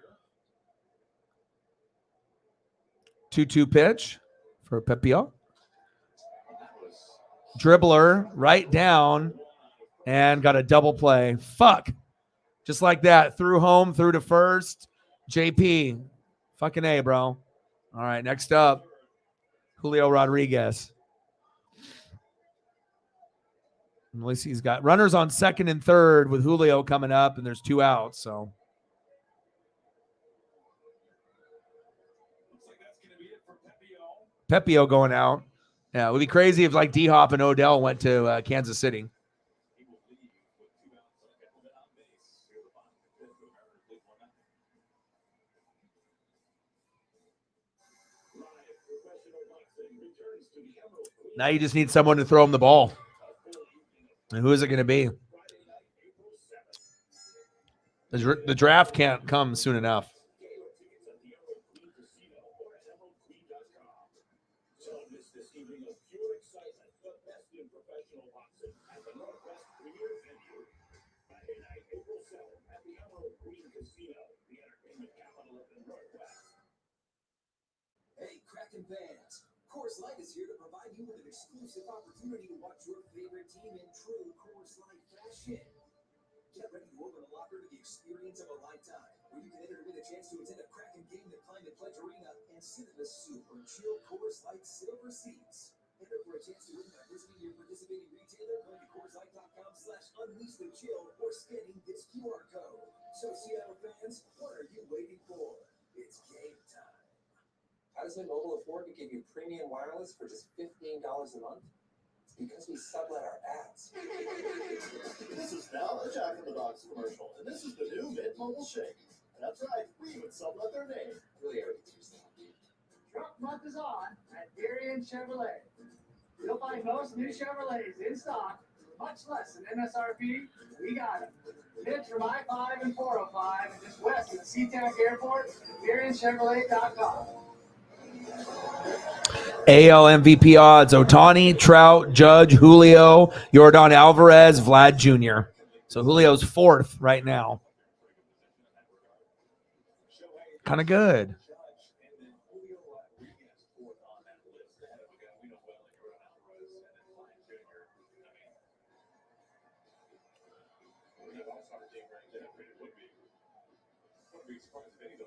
All right, come on. Let's go, baby. Julio up to bat. First pitch. Ball 1 outside. Let's go, Julio. 1 for 2. RBI double in the 3rd. And has really brought the excitement back, you know, not only for me, but many, many people. You know, I've always been a Griffey, Randy Johnson, Edgar Martinez, Ichiro guy, and I've just been waiting, you know, for that next guy to get excited about, to buy the jersey, to buy the rookie card, to buy the memorabilia, to get the bobbleheads. And thank God it's Julio. It's exactly what I needed, and it's exactly what every Mariner fan has been dreaming of. Big rip towards third base. Julio driving in 1, driving in 2. And let's go. Stand up double, RBI double for Julio fucking Rodriguez.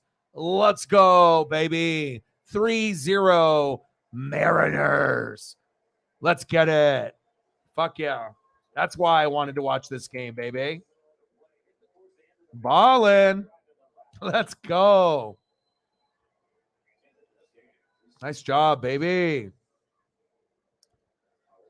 3-0 bottom of the 5th, 2 outs, runner on second. Next up, Colton Wong. Let's go. Julio being productive today. It's not one of those games where, you know, it's like 2 strikeouts, you know. I think a lot of Mariner fans probably don't know that this is on right now, to be very honest. They probably are just like, well, it's another game that's not on, because they just haven't been showing them. But I guarantee if every Mariner fan knew this was on, chances are they would be watching. You just can't, you got to be able to like market it a little bit and let us know that this was going to be a thing tonight. I'm not missing out. Wong. Big rip, just barely foul. Wow.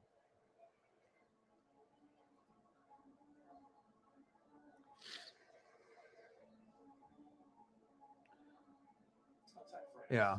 I mean, it doesn't even have to be based off me. It's just look at the talent. Look what they did last year. I mean, we already made history. It's like, you can look and, I think we're one of the funner teams in MLB too. With the dancing and, just being together as a team, we're very likable. I don't think we're not like one of those teams that's not likable. I think we're very likable. And even when we get better and have success, I think more people will start bandwagoning with us. Big strikeout for Colton Wong, but hell, we ended up getting 2 runs from J-Rod, baby. Hi, Paisley. Missed you. Love you. Licky, licky, licky. Licky, licky, licky. Hi. Julio, baby. All right, we're going to the end of the 5th.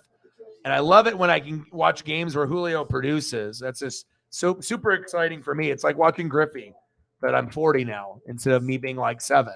So, all right, we're going to the top of the 6th. Mariners up 3-0, baby. Let's go. And then hopefully we can get a few more people to hop in, and maybe we can get a little dono train going, hopefully, at some point or another. The waves at the Seattle Aquarium reverberate far beyond the Pacific Northwest. There is one world and one ocean, and we're dedicated to protecting them. But we need your help. Your donations are more than a drop in the ocean. They ensure a resilient Seattle Aquarium today and a future for generations to come. Support the Seattle Aquarium today. Major League action can only Oh, really? be Oh, a few days then. full swing. So on Thursday, Friday, so like 3 days. Sports is bringing you everything Mariners all Yeah, maybe he knows that he's going to be going. Obviously, probably really close with your dad, it sounds like. So dad spends a lot of time. Dogs always have their person.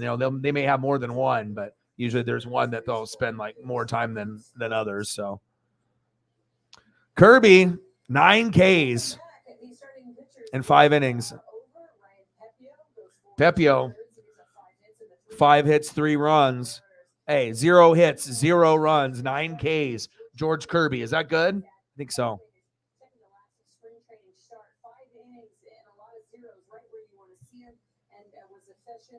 With first pitch strikes 11 of 16. Both of these guys, by the way, made their major league debuts in May of last season within 3 days of each other.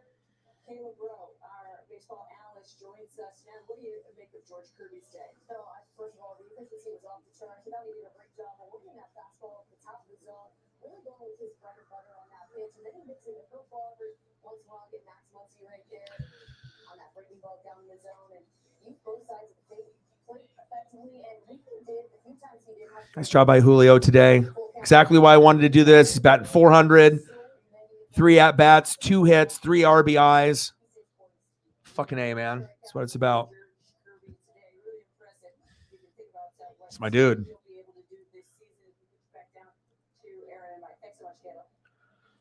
It's like you can already see the foreshadowing of him being like blowing up, getting bigger and bigger and bigger every year. It's like he's already a superstar, one of the top 4 or 5 names in baseball already, and this is only his 2nd year. You're not going to get players like that come along.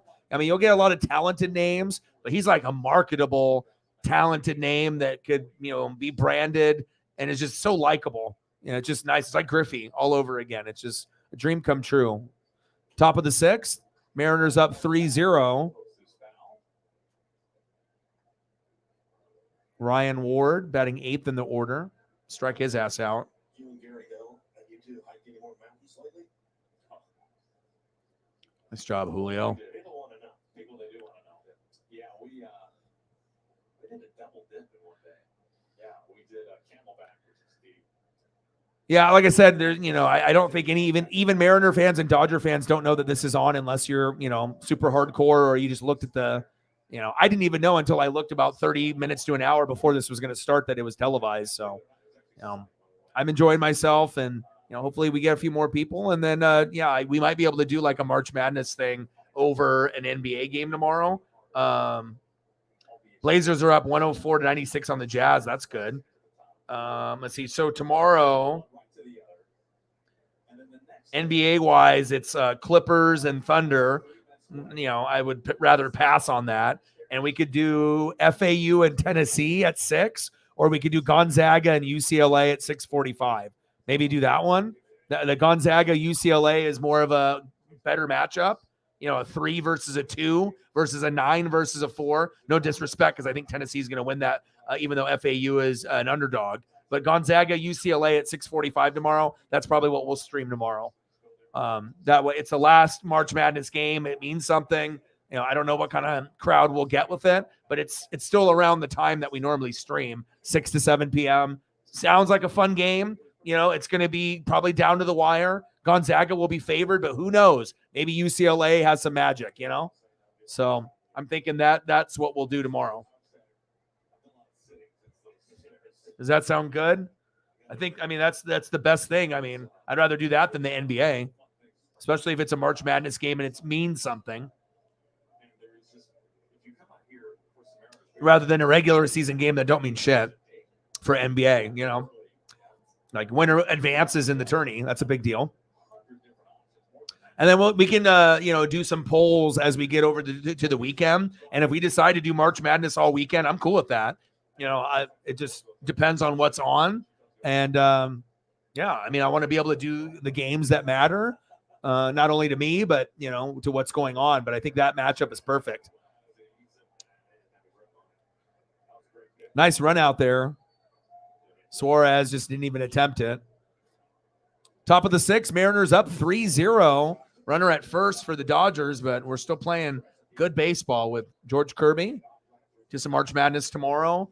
UCLA Gonzaga at 6:45. I'll be ready. I'll have to figure out what I'll do for like a background and whatnot. And, we could always do the traditional NBA background, but maybe I'll try to find some March Madness one. And I do think that matchup will be very good. I have a feeling that game is going to be back and forth based off that style of play.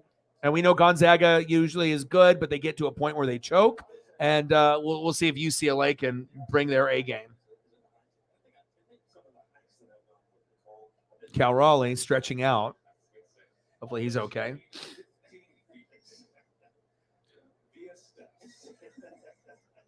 James Outman, 0 for 2, ground out and a strikeout. My dad will be like, come on, James.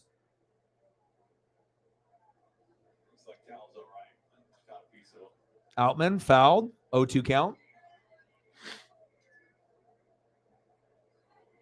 Good performance today by Julio, exactly why I wanted to watch, and he delivered.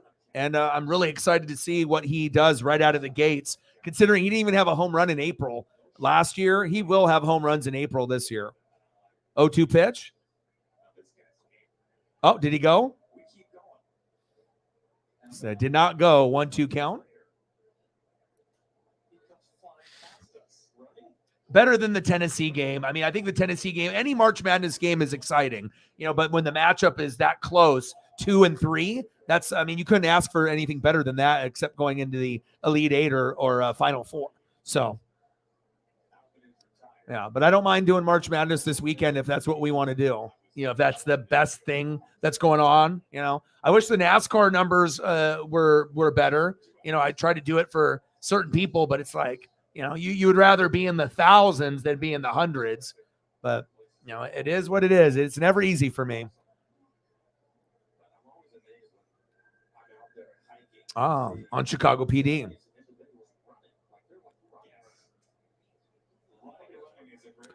3-0 Seattle, top of the 6th. Runner at second. 1-0 count. 2 away. Austin Barnes in the box.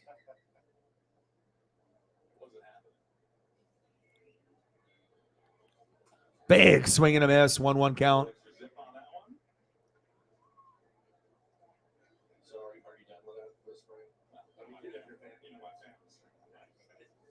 I figure if you know anything about me, I'm a family man. I just wouldn't want to subject them to my Chopper up the middle. Get his ass. There we go.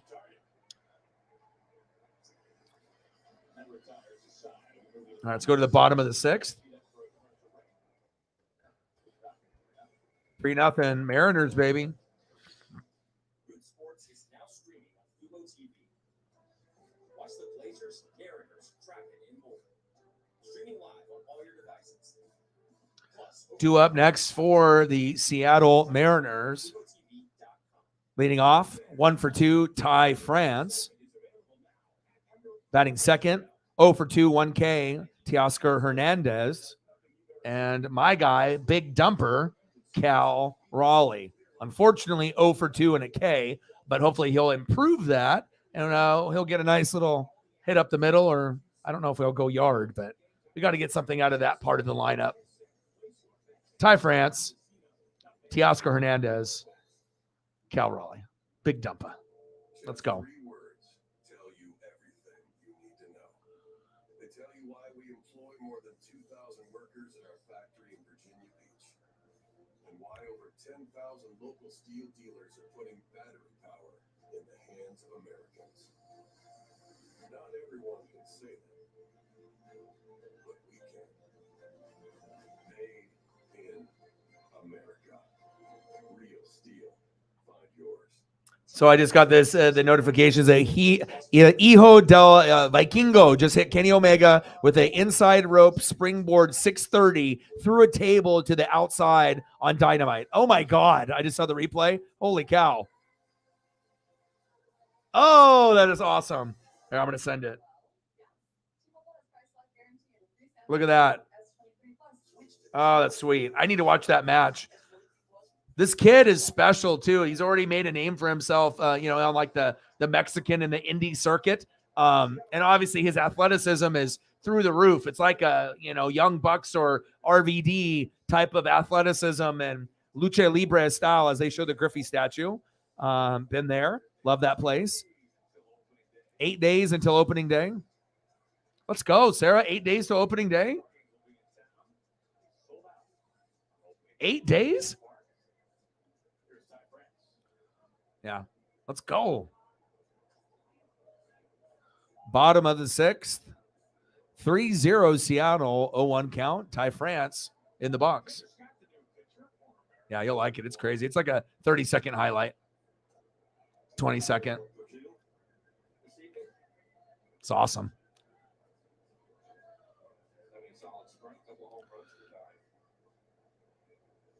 1-1 pitch. Dribbler down third, foul.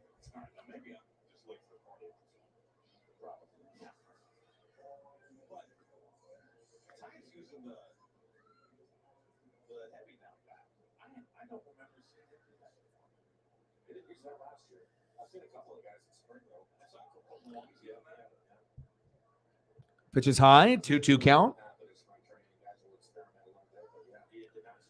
Yeah, I'm stoked. I mean, obviously, I wouldn't be doing even things like this if if we didn't have any future and Julio's not there and it's another year. I'm not doing this game. Not today.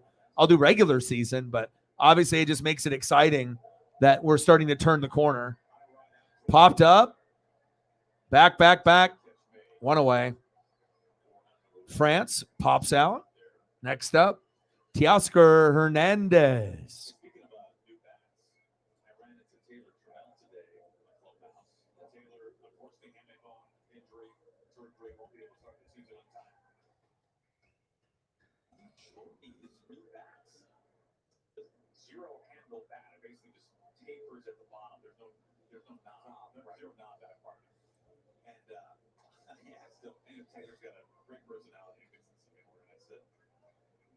Taylor, if you could do it all over again, would you have swung this style of bat with no knob on it from the get-go? Because it was the knob in his hand, right? That broke the hand. 1-1 count. Like he sounded serious, but I know he wasn't. He said, "No, if I could do it all over again after a minor league season like that." 1-1 pitch. Big swing and a miss. 1-2 count. Come on, Teoscar. We didn't pay you all the big bucks to be fucking swinging and missing. Come on, baby. Show O-Dog something. Big swing and a miss. Struck his ass out. Teoscar, come on. Next up, Cal, big dumper, Raleigh. Let's go, dumper.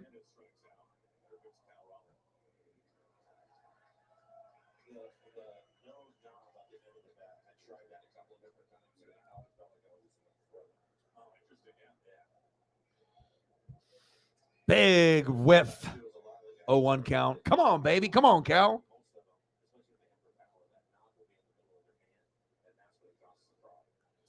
0 for 2, a strikeout and a ground out for Cal. Is the new big thing at catcher. I feel that he's going to make some noise. I mean, we started to know who he was on a regular basis last year, but I think this might be the coming out party. Already made history last year. Let's continue off of that. Check swing. Ah, shit. Get it, Cal. Run. Oh, he got to first base. Holy shit. Let's go. I'll take that. Next up, Eugenio Suarez off the wild pitch.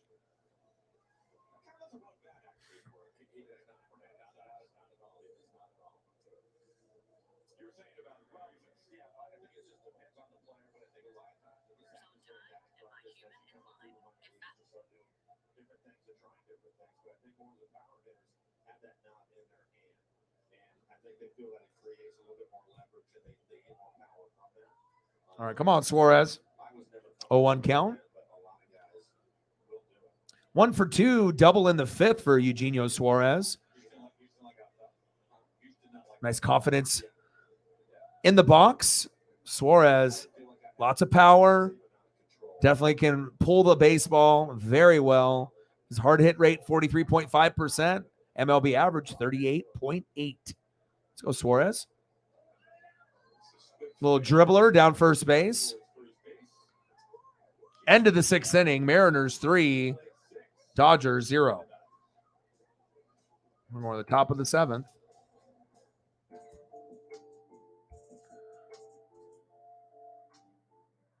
This is a big year for me. 70 years old. I'm not ready for one of these. Just like my friends at All City Fence. Next up, Max Muncy, 0 for 1, a base on ball and a K. Trace Thompson, 0 for 2. And Miguel Rojas, 0 for 2 and a K. We won't be needing this anytime soon. Surround yourself with the very best. AllCityFence.com. Do you want to meet a family with a transgender kid? Here we are. Max loves to do backflips. Max loves to play his ukulele. Max loves to just be a kid. He just be himself. When I found out I was pregnant, all I really wanted was a happy, healthy, whole child. And that's what I got. I think it's really important for people to know that trans kids don't have a political agenda. They are just kids. Like any parent, we love our kids unconditionally and we'll never stop fighting for them. Stand with us. Protect our families. No game is played on paper. No price can promise success. Sweeps across unrelated and computer display. You gotta buy it. Punch every day. Come to play. Believe in those around you. Because team is just another word until it means everything.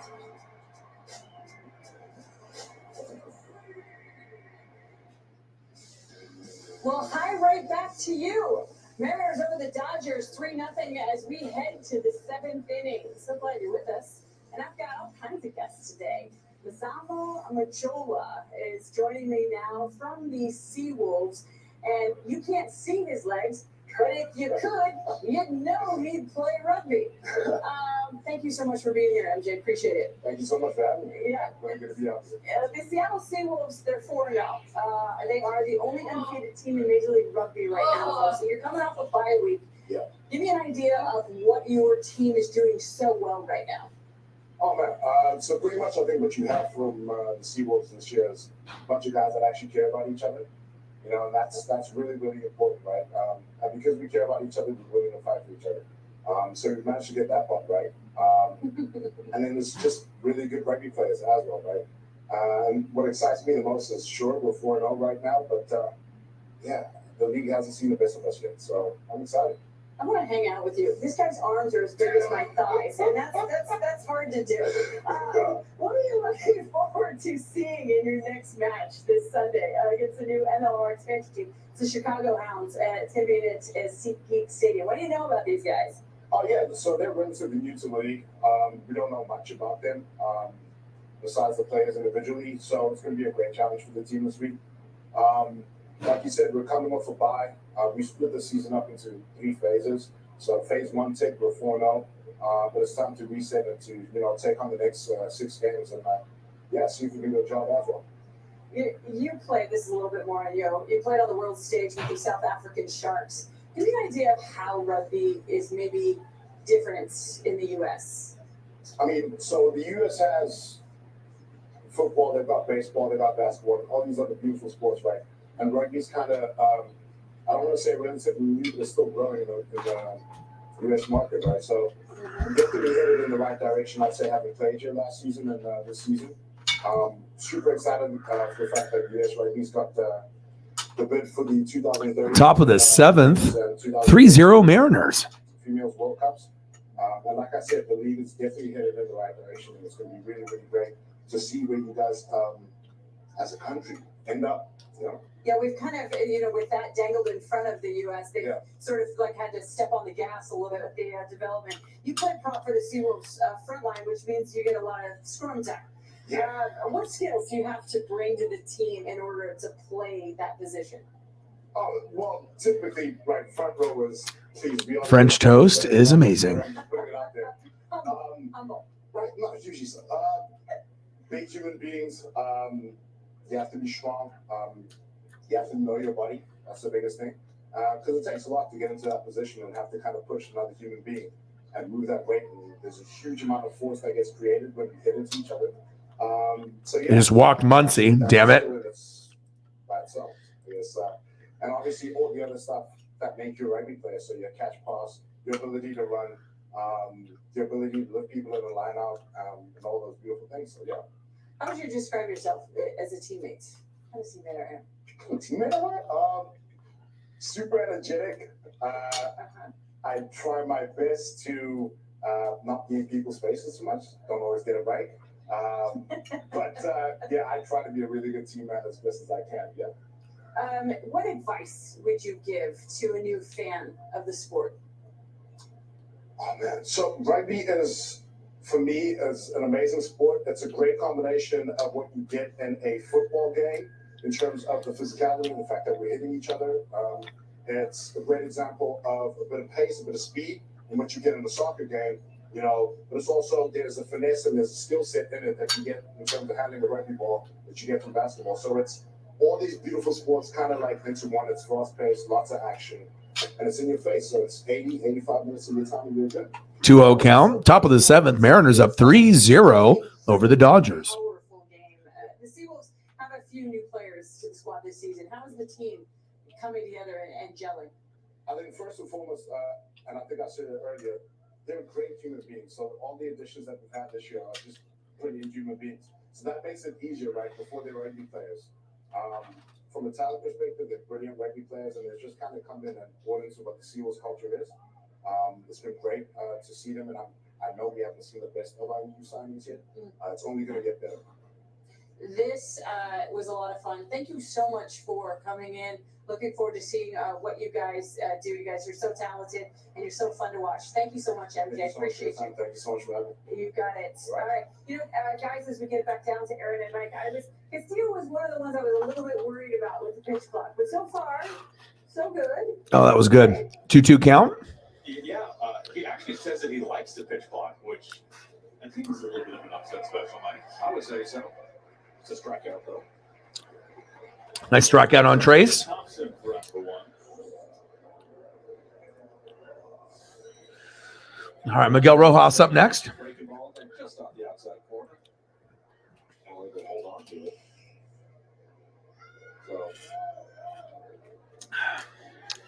So, Diego Castillo on the mound.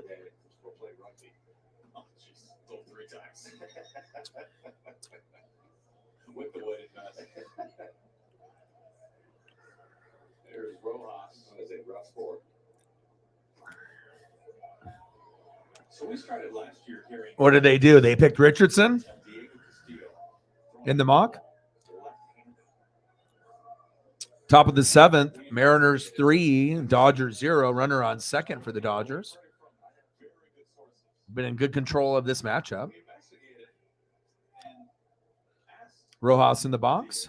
Diego Castillo on the mound. Ever since he was really young, he has loved baseball so much. He has wanted to take care of his arm by not overusing it. So he taught himself left-handed. So even playing catch, he will sometimes just throw left-handed to save his arm a little bit. We talked about it. I had seen him with a glove on his right hand when he's shagging. So or batting practice. I have seen that. I asked Matt Brash to describe what it's like when Diego's running around shagging their BP, and the first words that came out of his mouth were rhinoceros. Like, get out of the way. Big man, no doubt about it.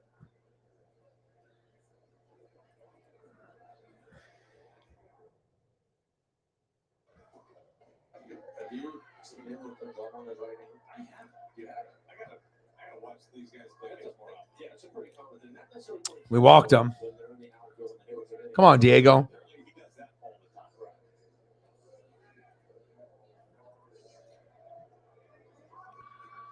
Top of the 7th, runner on first and second, 1 away. Mariners up 3-0.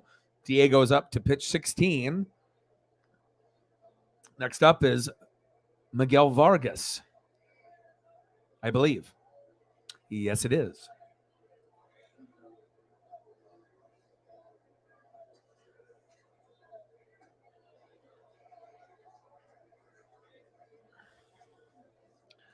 Really does speak to the depth of this Mariners bullpen that Diego, who at one point was a closer for a World Series team, isn't even the highest leverage guy or even top 2 really highest leverage guys. Big swing and a miss, 0-2 count. Come on, Diego. Yeah, it's crazy to think about all the different possibilities. I can't do anything. I can't brush my teeth like it. So the idea of a guy actually, I mean, he's throwing it from the outfield, right? Goats, goats, goats. Where are you? Where are you? Goats. Top of the 7th, runners at first and second, 0-2 count. Mariners up 3-0 in firm control. Brush your teeth and put them on left-handed. Let's go, Diego. Who's that? Gene Harris? Don't let them creep back into this game. 0-2 pitch from Castillo. Low and away. He was defensive back at Tulane. They played with Mariners. It really is something to save, especially from the outfield, right? Yes. Save some wear and tear on the arm. Sure. 1-2 pitch. Throw to second. Safe. Well timed again. Talked about that earlier in the game. It's a timing play. And a pretty good throw, too. It's right on the bag. I'll say Caballero has taken over at second base. Mason McCoy now at shortstop. Breaking to third. He's trying to steal second. Off the tag. Safe. Double steal from Williams and Posey.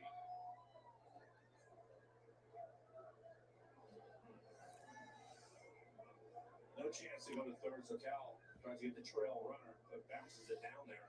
It's on the wrong side of the bag, so not much of a chance. Yeah, no chance to try to tag him there. Top of the 7th, runners on second and third, 2-2 count. Come on, Diego. Fuck's going on here? Castillo, 2-2 pitch. Dribbler. Backhand, McCoy. Good. 2 away. 3-1 Mariners. Dodgers get a run. Scores from third base. That'll make my dad happy. At least it's not a shutout. Easier for Cal. And they're on a little rally here. They still got a runner at first with 2 away. This play on his own. Tag the runner. But Cal can see the runner going from second to third. He knows what kind of jump he had, and that's the reason why he made up his mind quickly to go to second, because he knew there was no chance to get the runner at third. What was the grade that it gave you? A minus, B plus? Or did you get a bad grade on there?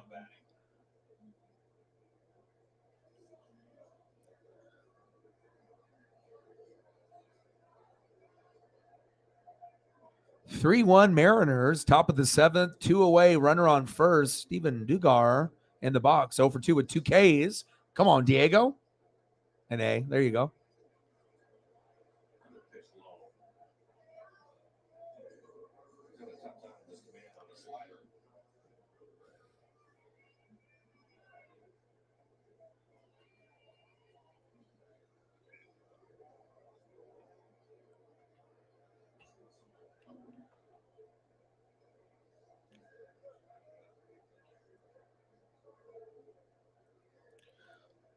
(2-0) pitch. Popped up. Sky high. Get that, Mariners. There we go. Let's go to the bottom of the seventh.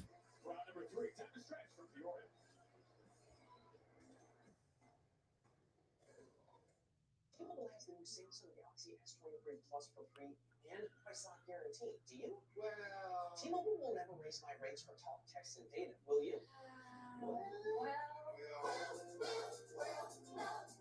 All right, next up will be, let's see. It'll be AJ Pollock, 1 for 2 and a run. Cooper Hummel, 0 for 1 with a run scored and a walk, a base on ball. And then it looks like they're going to throw McCoy in after that. I'm not sure for JP. So that's what they have listed. I don't know how that's going to work out. It might be an easy 1, 2, 3 inning if it's that 3 that we have up. Could be a very quick inning, like just a couple pitches. We'll see.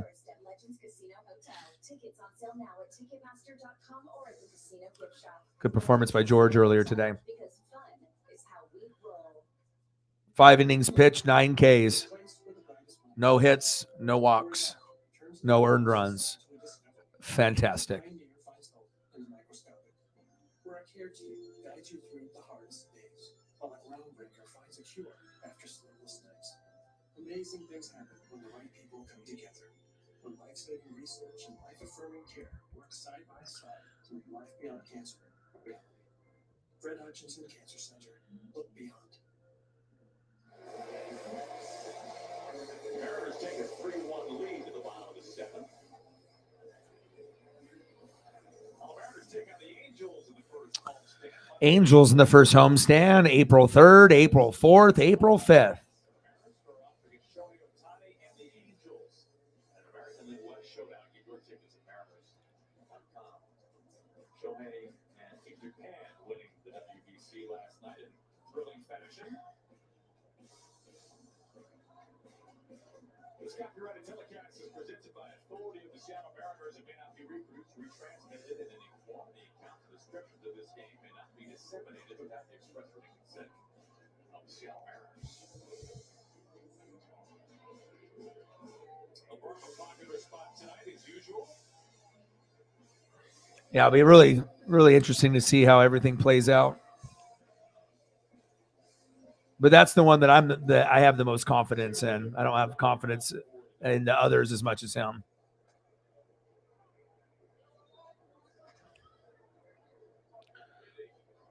All right, come on. Oh, they got Tyler Sear in there, huh? They're switching everything up.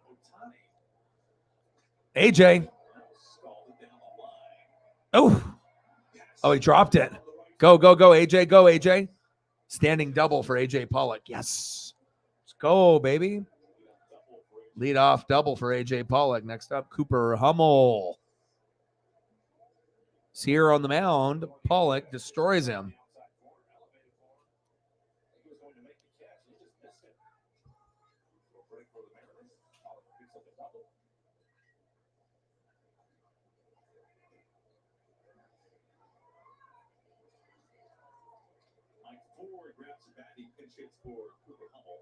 Oh, we got a pinch hitter for Cooper Hummel.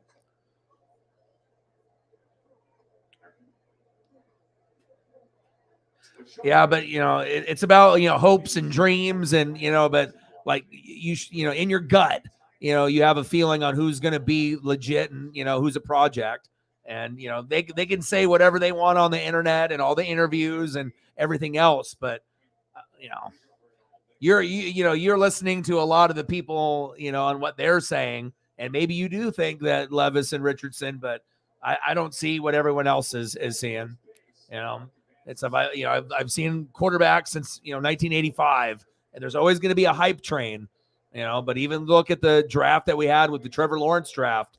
Nothing really turned out the way that maybe people thought. So yeah, I mean, some of these guys could fit. But if you're great, you can fit in any system. It's like you're the guy. Not a project, which some of them are project guys. It's not. And also on the defensive side, they don't really have anybody besides Anderson that is a must-have player in the first 10 picks. This is not like a draft that's got a bunch of Micah Parsons and shit on defense. There's going to be guys that are going to make a name for themselves, but I mean, besides Anderson, that's really the only big name. I mean, this draft is not that good, honestly. I mean, there's some pieces there, but I think they're definitely overhyping this draft, for the quality of talent. I don't think the players are as good. They're trying to make it, as hyped as they can, but I feel the talent level overall is not as good as other years. But you never know. Oh, Julio on the mic. Let's go.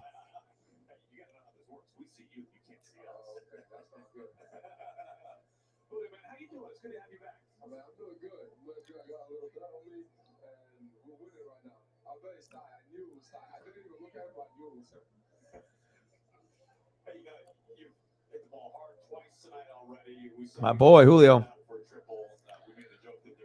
Bottom of the seventh, 3-1 count. Runner on third.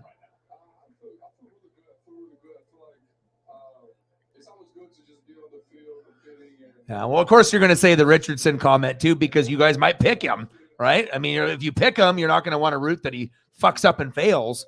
But, if you do grab it, Richardson or Levis there, but I don't know. I'm not really – you guys in Indianapolis, you guys can, talk about it, and it can be rumored, but all the fans, but I don't know. I just think you guys deserve better, and I just don't think that those quarterbacks are as good as some of the others and some of the others for next year. But, I mean, if that's what you decide to do, then that's what you guys decide to do. You're going to roll the dice, and if you end up grabbing Richardson or Levis, hope it works out. But I don't think it will. So, got to be honest. I just – and it's not necessarily just your team. I just don't know if those guys will pan out on any team. I just, I don't see enough of, those guys. And it's going to be hard enough for Bryce and CJ. And those guys are way better than the other two, in my opinion. I mean, like I said, but sometimes certain guys will exceed the expectations, but I'm not buying into the Richardson Levis hype at all. I mean, like I said, if I was in position to draft those guys, I wouldn't.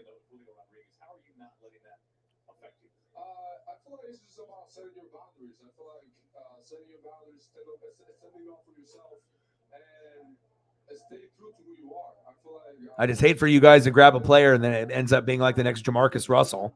That'd be a wasted draft pick too, especially when you guys are trying to, win the division and build. Because if you get Richardson and he doesn't pan out, that's going to bring you backwards at least 2 years based off the draft pick. So, but if you guys decide to go for it and it works, then it works.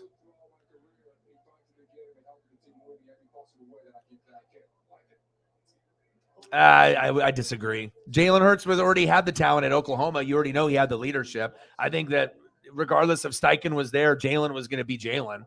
He was better. I think he was projected to, at least I thought so. And that's why everyone thought that Philly was going to be a very, very good team. But I don't think it was just the coaching that made him necessarily. I think Jalen was going to be good regardless.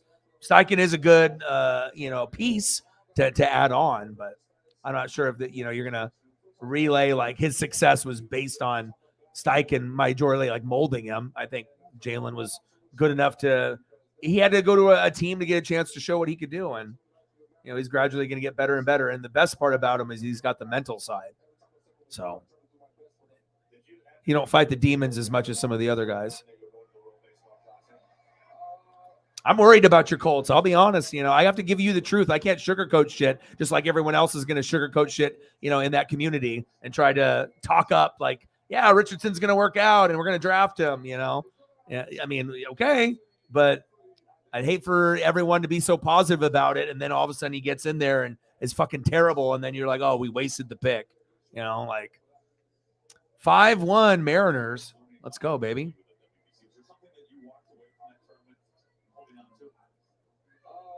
mean, honestly, I took away from it the most.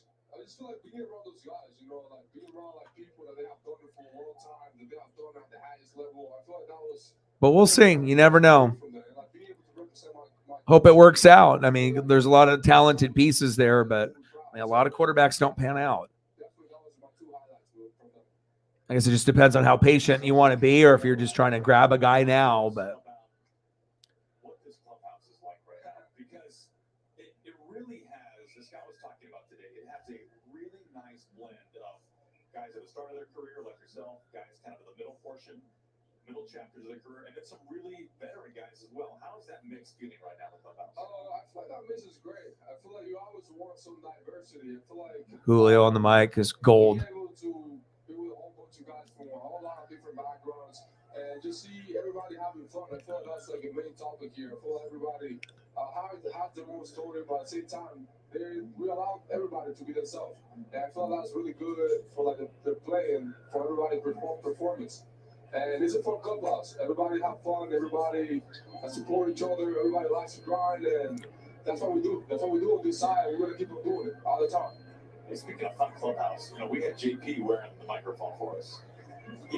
Julio, he spent a whole half inning telling us all of his UFO alien theories. Oh my God. Are you privy to this, Julio? I mean, I haven't talked to him about that, but I know that there's some stuff out there that we don't know, and that's all I gotta say. That's all I gotta say. He's on board. Yeah. All right. There's a lot of things that we don't know. Oh, Julio, so good. Funny guy. The fucking man. We really appreciate you hopping on the headset for a little while. Thank you, guys. Thanks, Julio. There's a lot of stuff we don't know, but he's on board. He's all over it. Well, for Julio, I mean, Yeah. he looked great. Well, the few that don't want Hooker because they probably are assuming that they need a quarterback with Minshew instead of trying to get the best available talent. I mean, imagine, you know, grabbing Anderson and then grabbing another guy later and seeing where it goes. And you can always draft a quarterback next year. Why is it like you have to draft one now? Like, why does it have to be now? You already got Minshew. You're going to start the other guy over Minshew? I don't know. I just think that, you know, at this point you can kind of wait and see approach. But I mean, imagine like skipping out on Anderson and he turns into a Hall of Fame player, like one pick after you. And then you pick the quarterback and he ends up being a bum. You know, it's like, I don't know. There's just so much risk when it's not Bryce and CJ. I don't know. I guess if teams want to pick those two guys, you know, that's fine. But I mean, those could be two wasted picks. I mean, I guess it just depends if you care or not about the wasted pick or not, you know, and where it would take the organization or whatever. But it just sucks that, you know, you guys got swindled out of CJ or Bryce more than likely. Like that, if it was still one of those, then we're good to go. But then the Panthers traded up and they fucked everything up for you guys. So now, you know, it's like you're not even getting what you know, like you ultimately wanted. Because let's be honest, no fucking fan after the Panthers trade, it's like everything changed. You know, it was like, we're going to get CJ or Bryce more than likely. And then they fucking traded up and then you're like, fuck. Unless they're dumb enough to pick Levis or Richardson one, which they may be. And maybe you will end up getting CJ or Bryce and it'll fall into your lap. You know what I mean? And that would be the better person to get, you know? So maybe someone will be stupid. Just, I don't want it to be you guys. You know, I have to be real about it. You know, like if the Colts were my team, I wouldn't be happy with fucking, if I'm a diehard Colt fan, I am not fucking happy if we grab Richardson or Levis, not for the Peyton Manning and the Andrew Luck and all these motherfucking old guys that you've been getting, you know, at the end of the career, 1 year. Fuck that. You know, it's time to be able to buckle down where you can actually want to buy a jersey of a guy and be proud of it. You know what I mean? And have a leader, possibly a guy that could be there for 5 or 10 years. And like I said, sometimes it can be those Levises or Richardsons, but how often does that happen? You know, it's like the third or fourth quarterback is going to be the best one out of all of them. I don't know. You know, Because, like, I already know, CJ and Bryce are going to struggle like a motherfucker, and they have way more upside. Panthers screwed it up for y'all. Plain and simple. They fucked everything up. And now you guys are just trying to settle and convince yourselves that this could be good. This could be good. Well, yeah, but it's not what you wanted. They fucked everything up.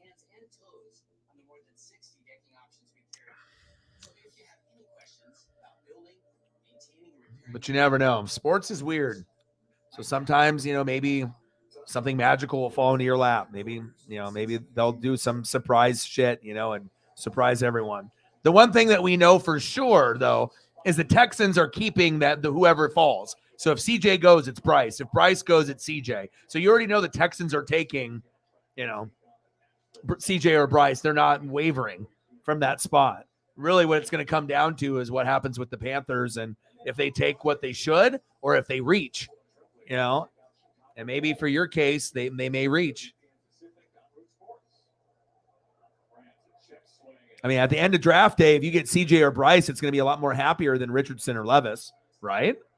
The excitement level would go from being like a C to a B to like, oh my God, we're going to be awesome. Like, I might buy this fucking jersey. Like, I'm going to get the t-shirt. Like, the hype level, would be so much better in draft day if you guys land one of the two. I mean, the excitement level goes from like, to like, oh my God, like this is going to be a really fun, next few years. That's at least in my opinion. I just want the best for, the teams, not second fiddle. Next up, we got Ward, Zimmer, and Evans. 5-1 going to the top of the 8th.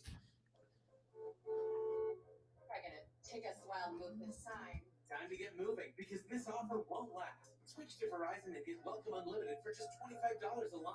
I love that it's. I wonder who's going to be pitching, if it's going to be Castillo. That was a really cool interview with Julio. Save money doing it. You get to keep your phone or savings. Switch and get Welcome Unlimited for $25 a line. Lamar is probably not realistic for the team, you know what I mean, based off what you guys are willing to give up and everything, but that would be interesting if it was actually going to happen, but chances of that happening are probably not very good. I don't even know if he would even have any interest coming to Indy, honestly. Look, you are looking better than ever. You made yourself a priority by adding priority. All right, we're going top of the 8th, 5-1 Mariners. 2 times the miles on gas, rideshare, and streaming services. And the $99 companion voucher anywhere Alaska Airlines flies. Gorgeous. Are you ready? Okay.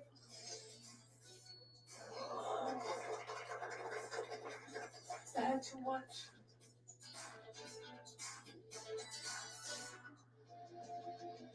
Welcome back. Mariners played 2 more, and they lead it 5-1 as we head to the 8th. All right, 2 more innings. Here, along with our baseball analyst, Caleb Rowe. And we just heard Julio Rodriguez talking about how this clubhouse is a bunch of different guys from very diverse backgrounds. But they all Clubhouse, the chemistry for the clubhouse is very, very good. Added some new pieces, the Colton Wongs, the Jasper Hernandez of the world. But it's just kind of plug and play. It seems like with this team, and now they just have a week to sort of get it all together. Yeah, I don't know if you're down. Yeah, 1 week to grab it. All the chemistry and at least the clubhouse, I know that chemistry's fire. Some new guys like Teoscar Hernandez, you mentioned, AJ Pollock, you're going to see in left field, sharing time out there with Kelnick. And how do they mesh with Julio Rodriguez? Somebody that commands the outfield. All right, no worries. Yeah, like I said, I'm just going to keep watching the game and keep grinding it out, and then we'll do UCLA Gonzaga. So, yeah, anytime you got a dip, it's fine. And I'm going to keep grinding it out until the game is over, and then, we'll just go from there. 0-2 pitch. Got him. Nice job. Got Clark in the game.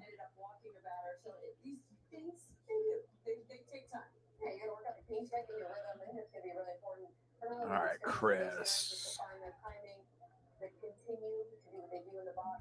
Despite maybe a little bit of extra rush or change of momentum like that pitch clock. So this is the time to work it out, and hopefully by opening day they're gonna be ready to go. Kayla, thanks so much. Great job tonight. Appreciate it. All right, Aaron, Mike, back to your way, guys. All right, Angie, thank you. And good to have Kayla on board making the Root Sports debut tonight. A lot of time on the air, the SEC network. My goodness, what a resume. National champion in Alabama, three-time All-American, and Eugene native. Good to have her on board, part of the Root Sports family. All right, come on, baby. Clark. 0-2 pitch. One away. Top of the eighth. Mariners up 5-1.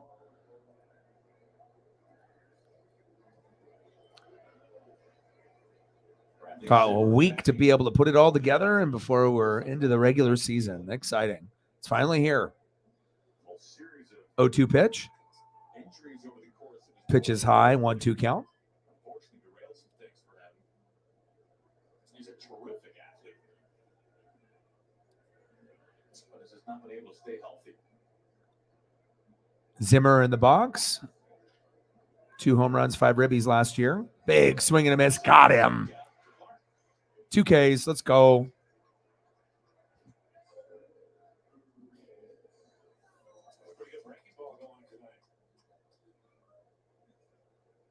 It's an awesome breaking ball.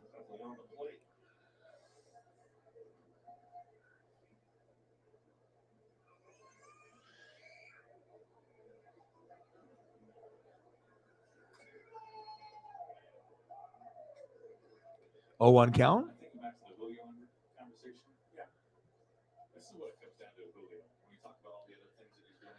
From the draft, yeah, everything's starting to, just some things take forever once like seasons end. It's just waiting after Super Bowl ends. You're just like, you're thinking, free agency and draft, combine, and all that, and preseason. It takes a while to kind of get there. Fouled off, 1-2 count.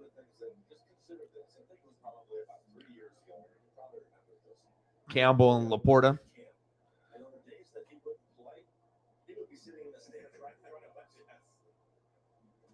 Pitch is low, wild, fouled off, and who knows where the hell it is. 2-2 count.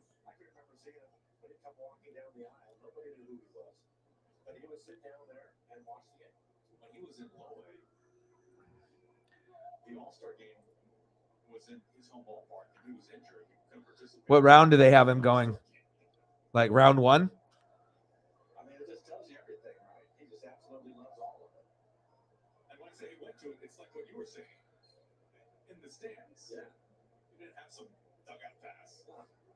It's like a first round, second round type of talent, right?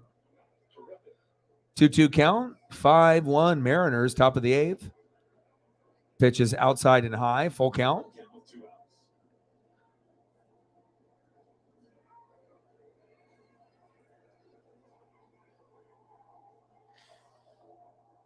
Three-two pitch.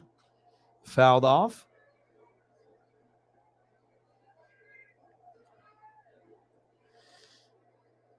Late first, early second, yeah.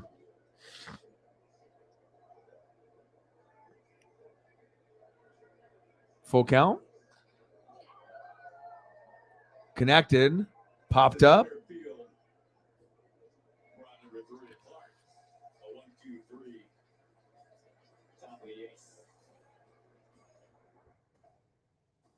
We're going to bottom of the eighth.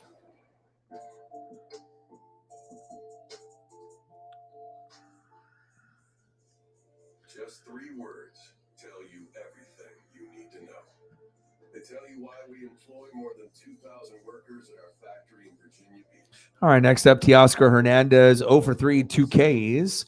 And then they're going to have Nottingham and Moran supposedly up after that.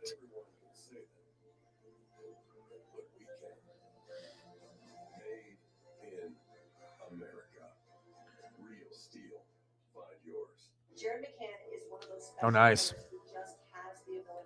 Some good starters there.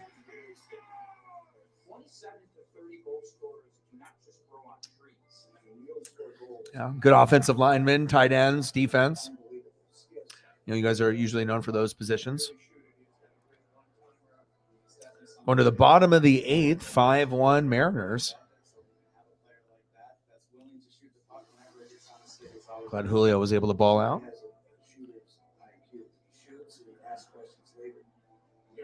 And hopefully we get off to a good start on the Angels when we start off the season. That Ohtani matchup is going to be tough, especially if it's like first game of the year. But you never know.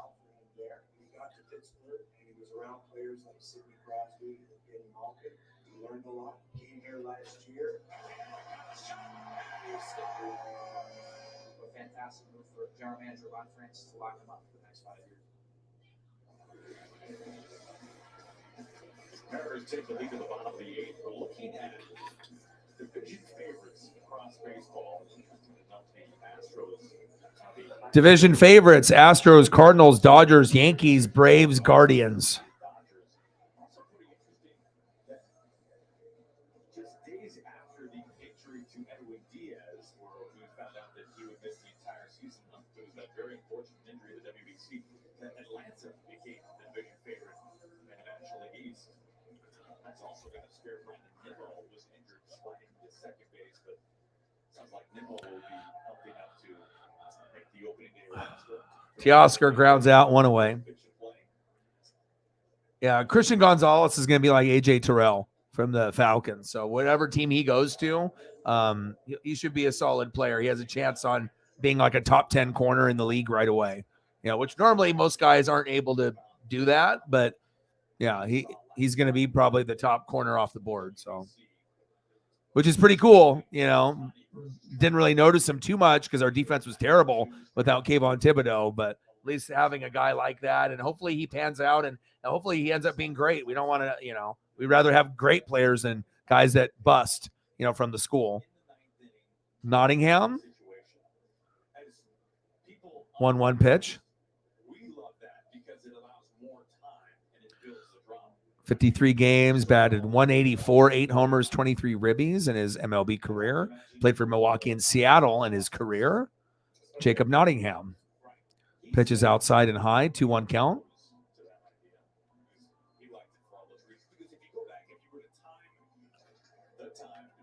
Wow, last MLB game was in 2021, June 6th with Seattle. Holy cow. What a journey for this guy. Hasn't even played in an MLB game in a couple years. That's awesome. Keep going, man. Keep fighting. 2-2 pitch.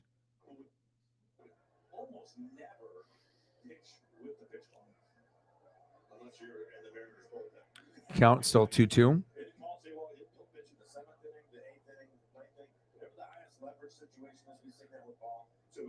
Yeah. Anderson, it really, to me, only seems like he's like that, you know, like that top dog, like the defensive player list. Like when you look at the names in the first round, you don't get impressed. That's when you know the draft is not good. You know, when you look at the top 10 names and who's projected and you don't really get that excited, you know, it's like a lot of these guys are, you know, but they're not like superstar where it's going to change the franchise. Stand up double for Nottingham. Good for him.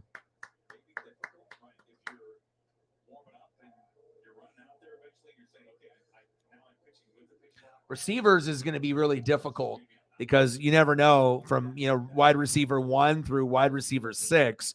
You never know what number, and also depending on who the quarterback is going to that guy. You know, some guys are naturally talented that will be, you know, beast mode, but there's also going to be a sleeper somewhere in there that's, you know, 1, 2, 3, 4, 5, 6, 7, you know, drafted, and, you know, we'll have a surprise name for sure. The wide receiver depth and talent is pretty damn good in this draft.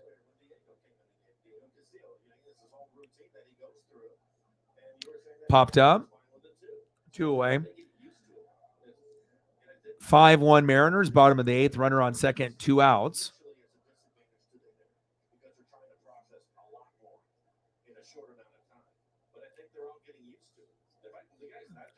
Nottingham at second.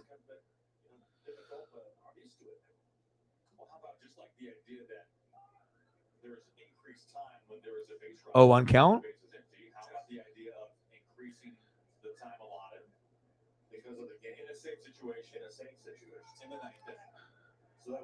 Cabrera in the box.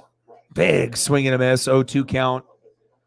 See if we can advance the runner that's at second. I mean, we're in firm control of the game at this point, bottom of the 8th, up by 4. But you can always add on runs no matter what. Anyone knows that. You never are comfortable in baseball. Big strikeout, swing and a miss. Cabrera, sit down. All right, end of the 8th. Game's almost over.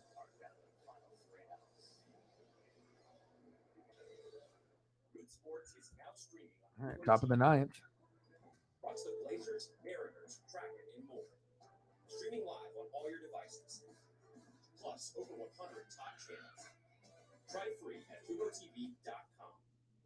We live in one of the most beautiful places on Earth. And I wonder who's coming in. It's a great way to enjoy it. But finding the right decking solution can be overwhelming.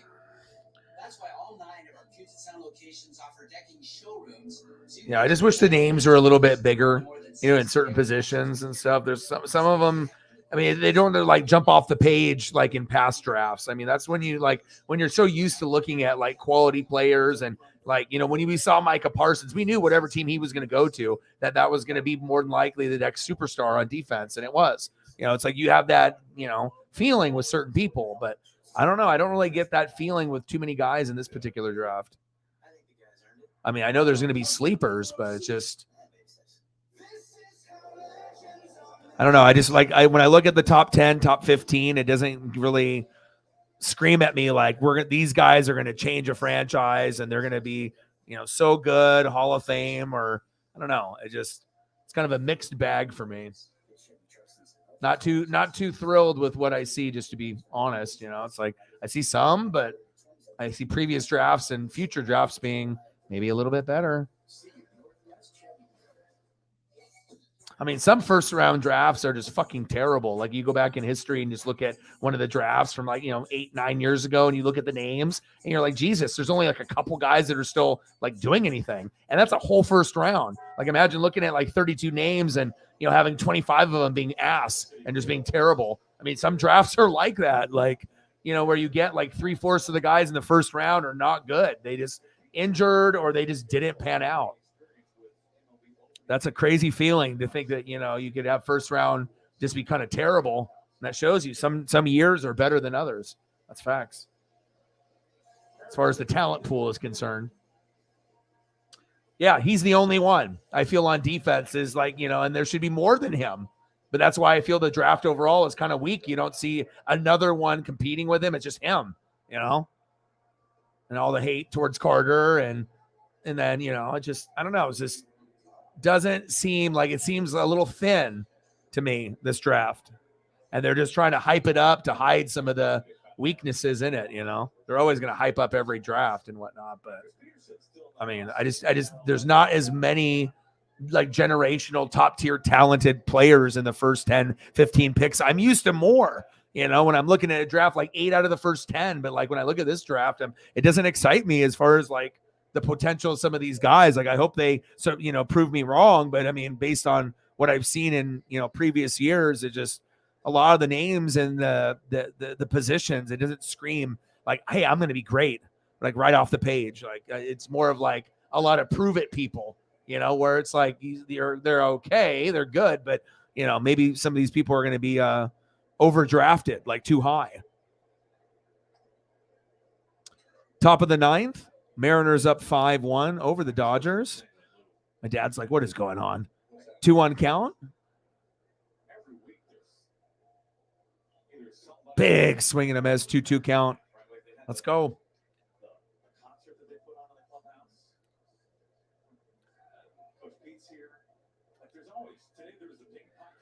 Right. And even with CJ and Bryce, they may never be Hall of Fame or, like make Pro Bowls. Like maybe they're not, what I'm saying? Like they're going to be starters. And we know how hard it is to do that, but we have to start being honest. You know what I mean? It's like you can, come up with these like theories like this could be good, this could be good. But bottom line, you just know in your gut, like you just have to be honest with everything and be like, this and this. And that's what I'm telling you. Like, like, even with Tampa, like I'd rather do terrible and Baker and and Trask and then try to figure it out.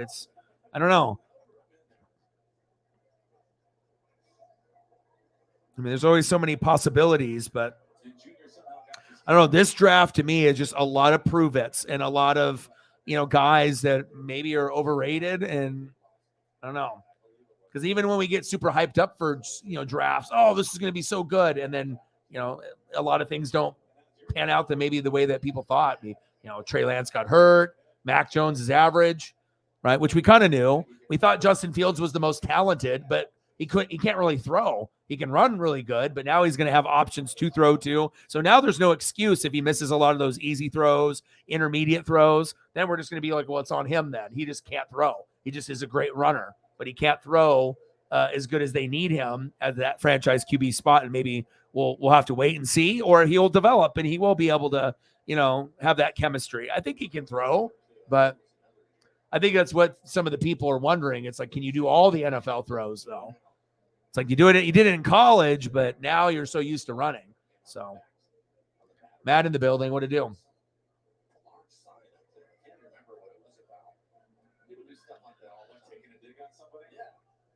Yeah. I mean, I just got to be able to keep it real. I try to put myself in the shoes of you or like other people. And it's like, you don't need to settle. You guys have been settling and settling and settling. When is enough is enough? And be like, no, I want, top tier. I want this. I want that, wanting to have the CJ and the Bryce and not wanting underneath that, or wanting Caleb and, and Drake May. That's what, if you want to be able to take it to the next level, that's the guy that you're looking for.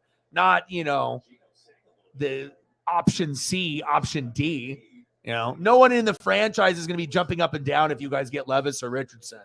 You know what I mean? But somehow if CJ slides to you, like by some kind of miracle, like they go Richardson or Levis 1, and then Bryce goes 2, or CJ goes, and then you just get all of a sudden it just falls into your lap. The franchise would lose it. They would be like just jumping up and down and just going crazy. So there it is. And that would be true too. If somehow, some way, Panthers do the dumb thing and they pick one of those guys, and then all of a sudden, CJ or Bryce goes to the Texans, and then the other one, Bryce, just falls into your lap, or CJ preferably falls in your lap. Can you imagine? CJ Stroud is a third quarterback taken, and he just falls into your lap. The franchise would almost throw a fucking parade. Let's be honest. And that's when it would be different. You just have to think of how you would react if you actually had that scenario happen. Fan base would be fucking juiced. Because at one point it looked like it was going to literally happen, and now it's going to take like a miracle. Nice hit there. Dodgers got runners on the corners in the top of the ninth with 2 outs. They're trying to come back and win the game. I just want the best, for people that I know that, have been rooting and they're always going to root, at some point we deserve to have franchise QBs, not just fucking projects or guys that are 1-year deals at the end. Fuck that. Eventually, you want to have that Peyton Manning, Andrew Luck feeling all over again. I don't even know what that feels like, but I want that to happen for me at least once before I die, where I can get my 10 years with one guy and just be like, this is the commitment, and you feel good about it, dream come true scenario for me, and you got it twice, and 2 of the best ever. And just Luck didn't get the O-line help. Otherwise, maybe he would have gotten you a Super Bowl by now or got there. But you live and you learn, and then there will be another guy that'll come in. That may not be Peyton, but you'll be able to get Andrew Luck level quarterback at some point. And that's what they deserve, if you want to be competitive. 0-2 count. Come on, Mariners. One more pitch. Got him.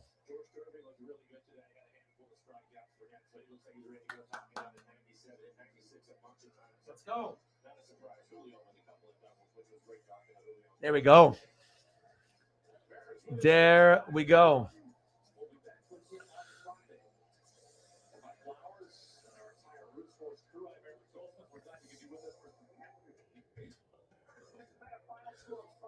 Five 5-1. Mariners win.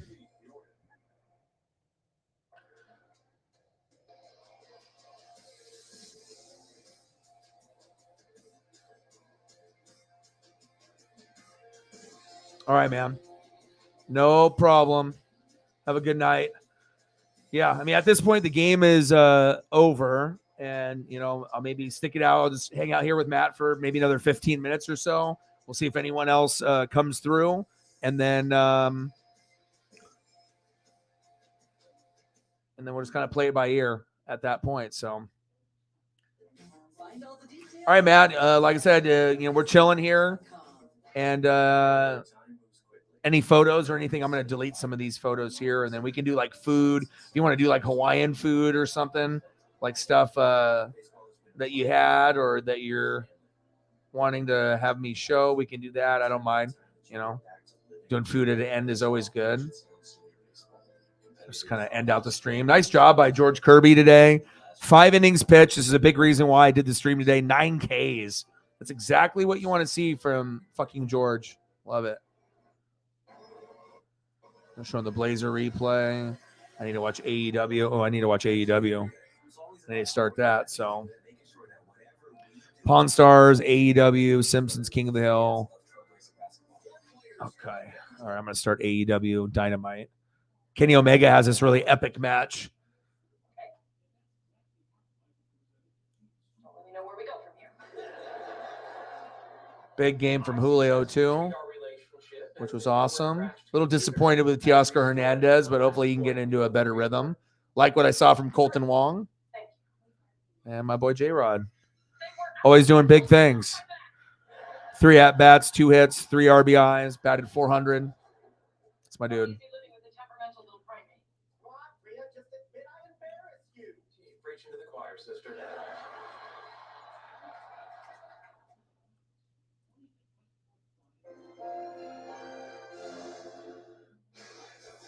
All right.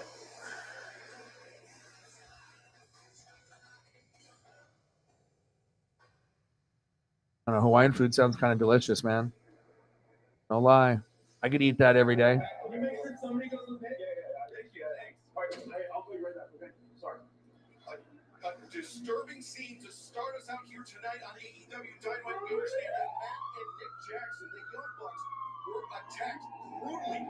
Attacked before the show went on the air. There you see Nick Jackson. What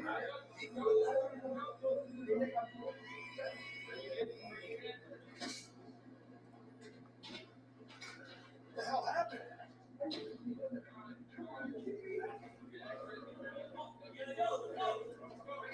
U.S. Page opting to ride with Nick Jackson to the hospital. As you see Kenny Omega. Omega, of course, has the big match, the International Dream Match with El Hijo del Vikingo coming up later on tonight. A really scary scene to start us off here tonight, Taz. We have no information, Shivani. We don't know what the hell's going on. Taz, Excalibur, Tony Schiavone. Kenny Omega obviously incensed about what happened. And Hangman Page as well. But shifting gears here tonight, we have a huge broadcast ahead of us in an all-star. Let's go. This is going to be a pretty big AEW.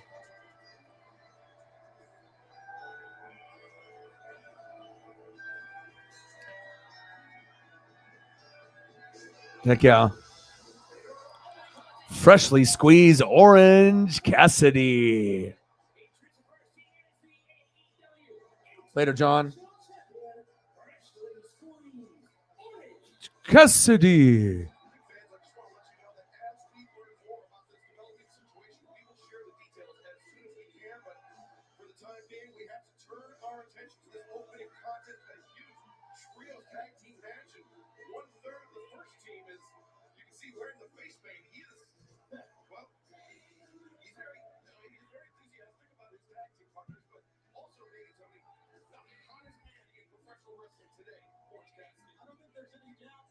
Excalibur, and as we know, he is now the international champion, winning, of course, a week ago in Winnipeg. And he has Oh, Darby Allin's coming out. Hell yeah. Heck yeah.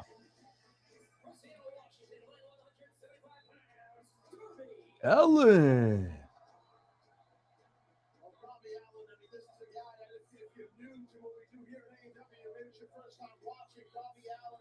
The proverbial undersized underdog his whole life, but yet an extremely aggressive beast.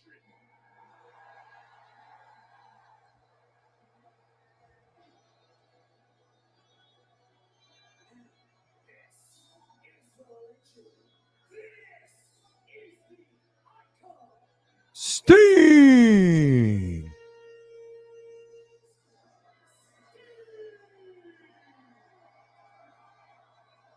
Schiavone, this is a man you know extremely well whose reputation precedes him. I know Sting for decades. No doubt about it. He's enjoyed the most world championship reigns of any wrestler here at AEW. And take a listen, Taz, of the fans. You have nothing but respect for the Stinger, man. Right here in Kansas City, they love him. What's not to love when an icon comes out here? He's a man.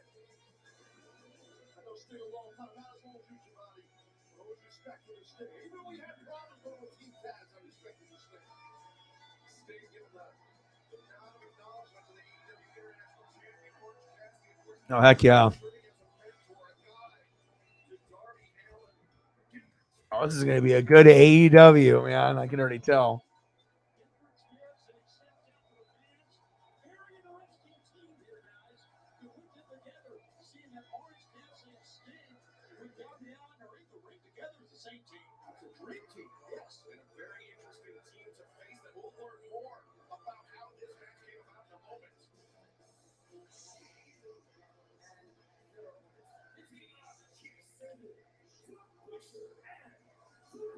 The Butcher and the Blade.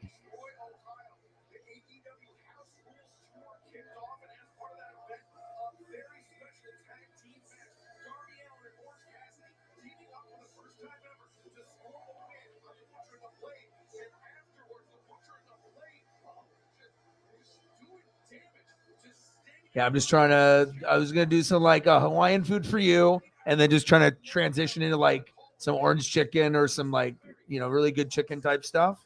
You know, we'll probably just go here for another like 9 minutes or so, just trying to get as much good food, unless we start getting people that hop in, and then we'll go a little bit longer. But I don't know, you know, I'm just thinking about stuff that I would want to eat right now, or maybe what I'll get tomorrow, or, you know.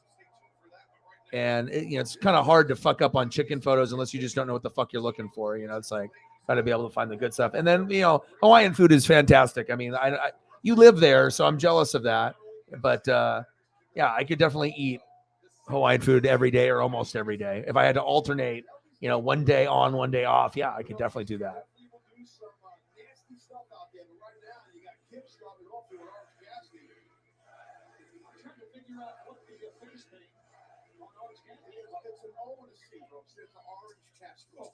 Thank you very much. You're welcome. Well, Kip Sabian and Orange Cassidy start things off to their respective sides. These two men had a pretty intense rivalry a few months ago for Orange Cassidy's then AEW All-Atlantic Championship. But Kip Sabian, cartwheels out, and Sabian was blocking Orange Cassidy, trying to put his hands in his pockets. But Sabian, very talented man. Sabian and OC know each other. And obviously with like my culture and stuff growing up, like I could eat white rice every day too. I don't eat it every day, but I definitely, whenever I end up having a meal, you know, it's hard for me just to have a little bit. Like I love being able to have like the traditional meal with like as much steamed rice as I can get. You know, there's all kinds of different rice that you can get, and there's so many different variations, you know, across the globe, but sometimes just having that standard. And then, you know, some people know how to make it better than others. Not everyone knows how to make it perfectly. So appreciate that, brother. Hawaiian, Korean, barbecue plate lunch. But yeah, man, I mean, the Korean food too is awesome, man. Like so delicious, you know.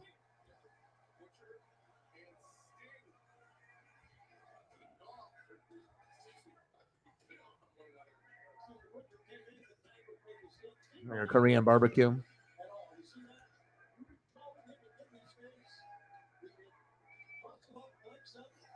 seen it all to your point, Giovanni. I mean, that Sting has dealt with every size athlete in a square circle, every kind of blow. Not that backhand. Sting the backhand. He is lining Butcher up. You can see Butcher down to one knee. That's just how damaging those shots from Stinger are. But Butcher just ducks to the eye back and Sting up to the corner. And that Butcher off brand fighting that head of Sting. That's what Butcher's do. They cut meat, they bite it, they throw it around, and they stop on it. Oh, they maybe never stop on it. Butcher and the Blade, two of the biggest mercenaries in all of professional always looking for the next big payday and a victory over a trio like that. Stinger slaps in the corner. He got the advantage by luring Butcher into the ring. Sting looking for the Scorpion deadlock, but the blade and keeps Sabian there. Swarming with Sting to prevent it. You know, strong because they know once that Scorpion's in, it's probably all over. Darby Allin being just thrown out to the apron by the blade. Orange Cassidy sent to the outside. Oh, yeah. Little man is hit. Now go suplex by Butcher Blade, and now kick is legal. Where's Kip? Here you go. There he is. Great teamwork right here. And, you know, this is probably not a bad idea. Sting has had a couple of months. Yeah, and usually a lot of the programs that I see that are through like Food Network or, you know, Gordon Ramsay or Guy Fieri or anyone else, that certain locations will have better portions. And that's just like any place in the lower 48 as well. But almost a lot of the locations, it seems like they do very generous portions in a lot of locations. That's a cool thing. You know, then it getting skimped on, you know, when you're trying to eat something good. So.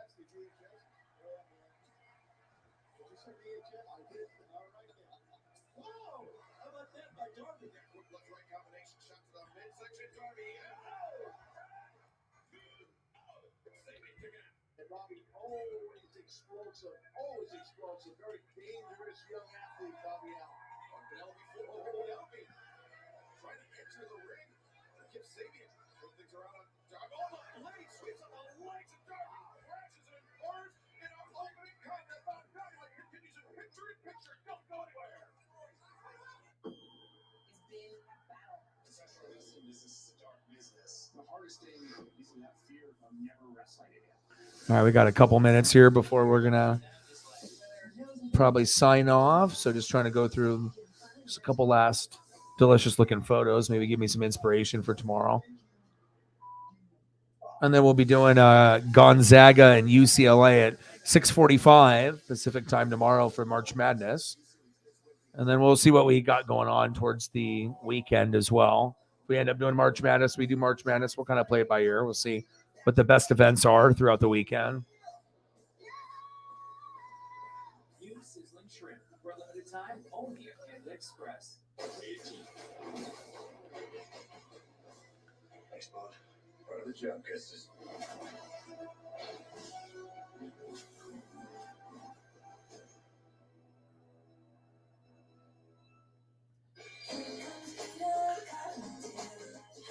This Easter, celebrate the moment with Ferrero Rocher. Easter's on its way. Smooth chocolate, crunchy hazelnut, lovingly layered and wrapped in gold. Easter's on Ferrero Rocher. Just take it slow.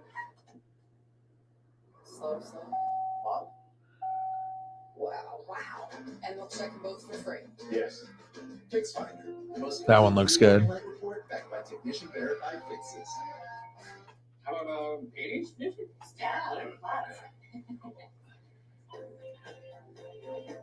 Text from Mom. Good luck on your date. She looks like a keeper. What's Meat June, Fish June? What's that? Text from Mom. Did you borrow Dad's foot spray? Text from Mom. Does she come for money? Hashtag Sugar Mama. Text from Mom. Text from Mom. Text from Mom. Text from Mom. Bride emoji. Groom emoji. Baby emoji. Tostitos Hardy Dippers. This transformation is real. Now any guy can temporarily cover grays and create a fuller, defined look for beard and brows. New Just for Men One Day Beard and Brow. Breakthrough color that stays put for the day till you wash it out. Just for Men One Day Beard and Brow. Why is it your grocery order arrives the second you remember everything you forgot to order? Like, Man, I'm getting hungry now. Weather's good. That's good, man. I know you guys had some crazy kind of weather there for a little bit. And then, I'll be back, like I said, tomorrow. We'll grind it out again and see if we get a few more people to kind of come through. And we'll just kind of play it by ear to see what events that we got. But I do appreciate everyone hanging out and supporting. And I got a chance to see the Mariners with a lineup that was as close as I was going to get for a week from now when we get the regular season started. George Kirby did great. Pitched 5 innings, ended up getting 9 Ks. So that's exactly what I wanted to see from him. Being a guy going into his second year, just like Julio. We have another superstar at pitcher, which is awesome. And for Julio, I just wanted to be able to see him after the World Baseball Classic 3 at-bats, 2 hits, 3 RBIs, batted 400, and he fucking killed it. So pretty awesome to see. And I know that, we're going to continue to improve, game in and game out. And hopefully we can end up going on a deep run again this year. So I love you guys and appreciate you guys very, very much. Appreciate all the people that supported and donated and shared. And I'll be back tomorrow at 6:45 p.m. Pacific time for Gonzaga and UCLA in March Madness. And I got one question for you. Who talk sports like us? Your boy Ryan, Northwest Sports Fanatics, and I'm out. Gang.